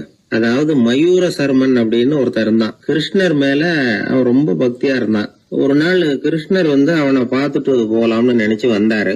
கிருஷ்ணரை பார்த்த உடனே அவனுக்கு ரொம்ப மகிழ்ச்சி இருக்காது அப்படின்னு. ஏன்னா வழக்கமா பக்தர்கள் தானே பகவான் கிட்ட ஏதாவது கேட்கறது வழக்கம். இங்க வந்து பகவான் வந்து பக்தனை பார்த்து கேட்க ஆரம்பிச்சுட்டாரு. இத பாருப்பா, உன்கிட்ட நான் ஒண்ணு கேட்பேன், கொடுப்பியா அப்படின்னார். பக்தன் மாட்டேன் நான் சொல்லுவான். நீங்க என்ன கேட்டாலும் அதை கொடுக்கறதுக்கு நான் சித்தமா இருக்கிறேன் அப்படின்னா மயூர சர்மன். உன்னோட மகன் ஒருத்தன் இருக்கானே 5 வயசுல, அவன் தான் எனக்கு வேணும்னாரு. இவன் கொஞ்சம் கூட தயங்கல, சரி தந்தேன் அப்படின்னு சொல்லிவிட்டான். கிருஷ்ணர் பார்த்தார், அவன் உடம்பு பூராவும் எனக்கு தேவையில்லை, அவன் உடம்போட வலது பாகம் மட்டும் எனக்கு போதும்னாரு. அதுக்கும் சரி அப்படியே கொடுக்குறேன். இவன் அந்த சின்ன பையனை நிக்க வச்சு அவன் தலையில இருந்து ஒரு ரம்பத்தால அறுக்கணும், அப்பதானே அது 2 பாகமா ஆக்க முடியும் அப்படின்னாரு. சரி அப்படியே செய்யறேங்கிறான் அவன். அந்த ரம்பத்தை நீ ஒரு பக்கம் பிடிச்சுக்கணும், உன்னோட மனைவி ஒரு பக்கம் பிடிச்சுக்கணும், நீங்க 2 பேரும் அப்படி பிடிச்சுக்கிட்டு அதை அறுத்து அவனை 2 துண்டாக்கணும் அப்படிங்கிறார். அதுக்கும் சரிங்கிறான். அப்படி செய்யறப்போ நீயும் அழப்படாது, உன்னுடைய மனைவியும் அழப்படாது அப்படின்னு அடுத்த கண்டிஷன். அதுக்கும் சரிங்கிறான். அடுத்த அப்படி ஒரு கண்டிஷன் போடுறார், அதாவது உன்னுடைய மகனும் அழப்படாது அப்படிங்கிறார். அதுக்கும் சரின்னு ஒத்துக்கிட்டான். இவ்வளவு நிபந்தனைகள் பேர்ல தான் உன் மகனோட வலது பாகத்தை நான் ஏத்துக்குவேன், இல்லைன்னா ஏத்துக்க மாட்டேன் அப்படின்னு சொல்லிவிட்டார் அவர். உங்களோட அத்தனை நிபந்தனைகளுக்கும் கட்டுப்பட்டு நாங்க நடக்கிறோம் அப்படின்னு சொல்லிவிட்டான் மயூர சர்மன். உடனே மகனை கூப்பிட்டான். அவன் வந்து நின்னான், அவனை குளிப்பாட்டினான், புது ஆடைகள் போட்டு விட்டான். அதுக்கப்புறம் ஒரு ரம்பத்தை எடுத்து அறுக்க ஆரம்பிச்சான். ஒரு பக்கம் அவன், இன்னொரு பக்கம் அவனுடைய மனைவி, நடுவுல அந்த பையன். அவங்க 2 பேர் கண்ணிலேயும் கண்ணீர் கொஞ்சம் கூட வரவே இல்லை. ஆனா அந்த சின்ன பையனோட இடது கண்ணில இருந்து மட்டும் கண்ணீர் வழிய ஆரம்பிச்சுட்டுது. இத கிருஷ்ணர் பார்த்துட்டார். என்னோட நிபந்தனைப்படி நீங்க நடந்துக்கல, அதனால உங்க பையனோட வலது பாகம் எனக்கு வேணாம்னு விட்டார். நாங்க 2 பேரும் அழலையே அப்படின்னா மயூர சர்மன். நீங்க அழல சரி, ஆனா உங்க பையனோட இடது கண்ணு மட்டும் அழுதுது அப்படின்னார். உடனே அந்த சின்ன பையன் என்ன சொன்னான் தெரியுமா? ஐயா, என் உடம்போட வலது பாகத்தை மட்டும் தானே பகவான் வந்து கேட்டாரு, வலது பாகம் பண்ணின புண்ணியத்தை இடது பாகம் பண்ணலையே அப்படின்னு நினைச்சுதான் இடது கண் அழுதுகிட்டு இருக்குது அப்படின்னா. உடனே கிருஷ்ணர் கண்ணுல தண்ணி வர ஆரம்பிச்சுட்டுதான். அந்த பையனை கட்டி பிடிச்சுக்கிட்டார். அவன் பழைய மாதிரி முழுசா ஆயிட்டான். இதுதான் பக்தியின் எல்லை அப்படின்னு விளக்கம் கொடுத்தார் ஒரு ஆன்மீக பேச்சாளர். பக்தியோட எல்லையை புரிஞ்சுக்கிறதுக்காக இந்த கதை. நீங்க உடனே பகவான் வந்து இப்படி எல்லாம் வந்து நின்னுகிட்டு பையனை வெட்டி விடு அப்படின்னு எல்லாம் கேட்பாரா அப்படின்னு எல்லாம் கற்பனை பண்ணக்கூடாது. ஆன்மீக விஷயங்களை வந்து ஆன்மீக நோக்கத்துல புரிஞ்சுக்கணும், அதுதான் முக்கியம். பக்தியோட எல்லைக்கே நம்மால போக முடியலன்னாலும் ஒரு ஓரத்துக்காவது போய் சேர முடியுதா அப்படின்னு முயற்சி பண்ணி பார்க்கலாம். அதுக்காக தான் இவ்வளவு. இப்போ நம்ம ஆளுங்களோட பக்தி எந்த அளவுக்கு இருக்குங்கிறத புரிஞ்சுக்கிறதுக்கு வேணும்னா ஒரு உதாரணம் சொல்லலாம். ஒருத்தர் கடவுள்கிட்ட வேண்டிக்கிட்டாராம், நான் செய்யற வியாபாரத்துல இன்னைக்கு 1000 ரூபாய் லாபம் கிடைச்சதுன்னா அதுல 500 ரூபாய உன் கோயிலுக்கு வந்து உண்டியல்ல போட்டு விடுறேன் அப்படின்னு வேண்டிக்கிட்டார். சொல்லிவிட்டு வியாபாரம் பண்ணார். 1000 ரூபாய் கிடைக்கல, 500 ரூபா தான் லாபம் கிடைச்சது. அவர் அதுக்கப்புறம் அந்த கோயிலுக்கு போகல. ஏங்க, கிடைச்ச 500ல பாதிய உண்டியல்ல போட்டு விடுறது தானே நியாயம் அப்படின்னு கேட்டாங்க. அதுக்கு அவரு முறைச்சு பாக்குறார். அப்புறம் சொல்றார், விவரம் தெரியாம பேசாதீங்க, கடவுள் ஏற்கனவே அவரு பங்கு 500 ரூபாயை எடுத்துக்கிட்டு மீதி 500 ரூபாய் தான் எனக்கு கிடைக்கிறது மாதிரி பண்ணிருக்கிறார், அதனால இது எனக்கு சேர வேண்டிய பங்கு அப்படின்னு சொல்லிவிட்டார். இவரோட பக்தியின் எல்லை எந்த அளவுல இருக்குது பாத்தீங்களா? வாழ்க்கையே வெறுத்து போச்சு சார் அப்படின்னு சொல்லிட்டு வந்தான் ஒருத்தன். ஏன்பா அப்படி சொல்ற அப்படின்னு. நான் இந்த உலகத்துக்கு தேவையே இல்லை சார் அப்படின்னா. இந்த உலகத்துல தேவையில்லாம எதுவுமே இல்லையே என்ன நிமிர்ந்து பார்த்தான். இப்போ உன் உடம்புல இருக்கிற காலை மட்டும் எடுத்துருவோமா, அது உனக்கு தேவையில்லை அப்படின்னு. அது எப்படி, நடக்கிறதுக்கு அது வேணாமான்னா. சரி அதை விட்டுரு, கையை மட்டும் எடுத்துருவோம் அப்படின்னு. அப்புறம் சாப்பிடுறது எப்படின்னா. சரி அப்படின்னா இப்போ உன் உடம்புல தேவையில்லாம அனாவசியமா இருக்கிற ஒரு பகுதியை சொல்லு, அதை மட்டும் எடுத்துருவோம்னு. அவன் யோசனை பண்ண ஆரம்பிச்சான். அப்புறம் மெதுவா சொன்னான், எல்லாமே அவசியமா தான் தோணுது அப்படின்னு சொல்லி அவன் சொன்னான். நீ சொன்னதுக்கு அப்புறம் யோசனை பண்ணி பார்த்தா எல்லாமே அவசியம்னு எனக்கு தோணுதுன்னா. உனக்கு எல்லாமும் அவசியம், ஆனா நீ இந்த உலகத்துக்கு அவசியம் இல்லை, அப்படித்தானே? இப்பதான் அவன் குழம்ப ஆரம்பிச்சான்.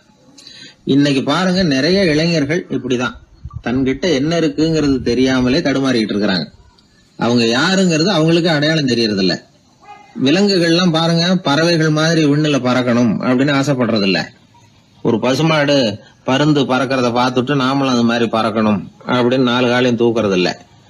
சரி, ஆனா ஒரு மனுஷன் என்ன நினைக்கிறான்னா, அவங்கிட்ட என்ன திறமை இருக்கு அப்படிங்கறத அவனுக்கு புரியாம நடந்துக்கிறான். சரி, ஒரு மனுஷங்கிட்ட என்ன திறமை இருக்குங்கிறத எப்படி கண்டுபிடிக்கிறது? இந்த உலகத்துல இருக்கிற ஒவ்வொரு மனிதனுக்கும் ஒரு தனித்தன்மை உண்டு. அதாவது ஒருத்த மாதிரி இன்னொருத்தன் இருக்கிறது இல்ல. ஆனாலும் உளவியல் நிபுணர்கள் மனிதர்களின் குணாதிசயங்களை வச்சு அவங்கள 3 வகையா பிரிக்கிறாங்க. சில பேர் எப்படின்னா, தான் சம்பந்தப்பட்ட வேலையோட இருந்து விடுறதில்ல. எதிர இருக்கிறவன் செய்யற வேலை, இன்னொரு பிரிவுல இருக்கிறவன் செய்யற வேலை எல்லாத்திலயும் தலையிடுவாங்க. மனோ தத்துவத்துல இதுக்கு டாமினன்ஸ்னு பேர். இப்படிப்பட்ட குணாதிசயம் உள்ளவங்க எதுக்கு பொருத்தம் தெரியுமா? ஒரு நிறுவனத்தை தலைமையேற்று நடத்துறது, நிர்வாக பொறுப்பு வகிக்கிறது, இது மாதிரி பணிகளுக்கெல்லாம் இவங்க ரொம்ப பொருத்தமா இருப்பாங்க. 2வது வகை மனிதர்கள் எப்படின்னா, இவங்க ரொம்ப இனிமையா பேசுவாங்க, திறமையா பேசுவாங்க, அடுத்தவங்களோட பேசுறதுக்கு ஆசைப்படுவாங்க. இப்படிப்பட்டவங்க எல்லாம் விற்பனை துறையில வேலை பார்க்கறதுக்கு ரொம்ப பொருத்தம். இதை தவிர 3வது வகை மனிதர்கள் உண்டு. அவங்க எப்படின்னா, இவங்களுக்கு பகுத்து உணரும் ஆற்றல் உண்டு, உறுதிப்பாடு உண்டு, அடுத்தவங்களோட அதிகம் பேச மாட்டாங்க. இன்னும் சொல்ல போனா 4 பேரோட பேசுறதே அவங்களுக்கு பிடிக்காது. செய்யற வேலையை நுணுக்கமா செய்வாங்க. எந்த பிரச்சனையா இருந்தாலும் சரி, அது சம்பந்தமா எல்லா விவரங்களையும் சேகரிப்பாங்க. இந்த வகை மனிதர்களுக்கு ஆராய்ச்சி வேலை, அக்கவுண்டன்ட் வேலை, இது மாதிரியான பொறுப்புகளை கொடுக்கலாம். ஒவ்வொரு மனிதனையுமே கொஞ்சம் கூர்ந்து கவனிச்சு பாருங்க. அவனுக்குள்ள இந்த 3 விதமான திறமைகளும் உண்டு. எது அதிகம் எது குறைவு அப்படிங்கறதுலதான் வித்தியாசம். நாம ஒவ்வொருத்தரும் கொஞ்சம் சுயமா சிந்திச்சு பார்க்கணும். நாம இந்த 3 வகையில எந்த வகை அப்படிங்கறத நாமளாதான் தேடி கண்டுபிடிக்கணும். இப்ப சொல்லப்பட்ட 3 குணங்களுமே ஆளுமை சம்பந்தப்பட்டது. இதுல ஒருத்தருடைய இயல்பு, திறமை இதெல்லாம் அடங்காது. இதெல்லாம் தனி. இதையெல்லாம் யார் நினைச்சாலும் முறையா பயிற்சிகள் மூலமா வளர்த்துக்கலாம். இப்ப திறமைய பயிற்சி மூலமா நம்ம வளர்த்துக்கலாம், இயல்பு இதையெல்லாம் வளர்த்துக்கலாம். முன்னாடி சொன்னது மாதிரி நாம எந்த வகையான ஆசாமிங்கிறத புரிஞ்சுக்கிட்டு அதுக்கு தகுந்த மாதிரி ஒரு வேலையை தேடிக்கிட்டோம்னா வாழ்க்கை நல்ல விதமா அமையும். அதுக்கப்புறம் நான் இந்த உலகத்துக்கு தேவையில்லை அப்படின்னு சொல்லிட்டு இருக்க வேண்டிய அவசியம் வராது. அதனால நம்முடைய குணம் என்ன, நாம எப்படிப்பட்டவர் அப்படிங்கறத அடிப்படையில தெரிஞ்சுக்கிட்டு அதுக்கு தகுந்த மாதிரி ஒரு தொழிலை வாழ்க்கையில தெரிஞ்சுக்கிறது, ஏற்றுக்கிறது நல்லது. இப்போ ஒரு அக்கவுண்டன்ட் வேலைக்கு இன்டர்வியூ நடந்தது. ஒருத்தர் வந்தார். அந்த நேர்காணல்ல அவர்கிட்ட ஒரு கேள்வி கேட்டாங்க. ஏன்னா அவர் வந்திருக்கிறது இந்த ரொம்ப கணக்கு சம்பந்தப்பட்ட வேலை, அக்கவுண்டன்ட் வேலை. அதனால இந்த நேர்காணல்ல அவர்கிட்ட கேட்டாங்க, 8, 3 இது 2 பெருக்குனா என்ன அப்படின்னு கேட்டாங்க. அவர் என்ன சொல்லிவிட்டார், 23ன்னு சொல்லிவிட்டார். 8, 3 பெருக்குனா 24ன்னு சொல்லியிருக்கணும். ஏதோ அவசரத்துல 23ன்னு சொல்லிவிட்டார் பதில். சரி போன்னு சொல்லிவிட்டாங்க. அவர் வெளியில வந்துட்டார். வெளியில வந்ததும் யோசனை பண்ணார், அடடா 8, 3 பெருக்க சொன்னாங்க, நம்ம 24ன்னு சொல்றதுக்கு பதிலா 23ன்னு சொல்லிவிட்டோம். இந்த சின்ன கணக்கு கூட நமக்கு தெரியல அப்படின்னு நினைச்சிருப்பாங்களே, நிச்சயமா நமக்கு இந்த வேலை கிடைக்காது அப்படின்னு முடிவு பண்ணிட்டு போயிட்டார். ஆனா பாருங்க, 10வது நாள் அவருக்கு அப்பாயின்மெண்ட் ஆர்டர் வந்துட்டுது. வேலையில உடனே சேர்ந்துங்க அப்படின்னு. சரி, ஏதோ தவறுதலா போட்டாங்க போல இருக்கு, நாம எதையும் வெளியில சொல்லிட்டு இருக்க வேணாம் அப்படின்னு சொல்லி இவரும் கம்முன்னு போய் வேலையில சேர்ந்துக்கிட்டார். ரொம்ப நாள் கழிச்சு வேலை நிரந்தரமானதும் மெதுவா மேனேஜர் கிட்ட போய் உண்மையை சொன்னார். சார், அன்னைக்கு நேர்காணல்ல இன்டர்வியூல 8, 3 இத பெருக்குனா என்ன விடை அப்படின்னு கேள்வி கேட்டீங்க. நான் தவறுதலா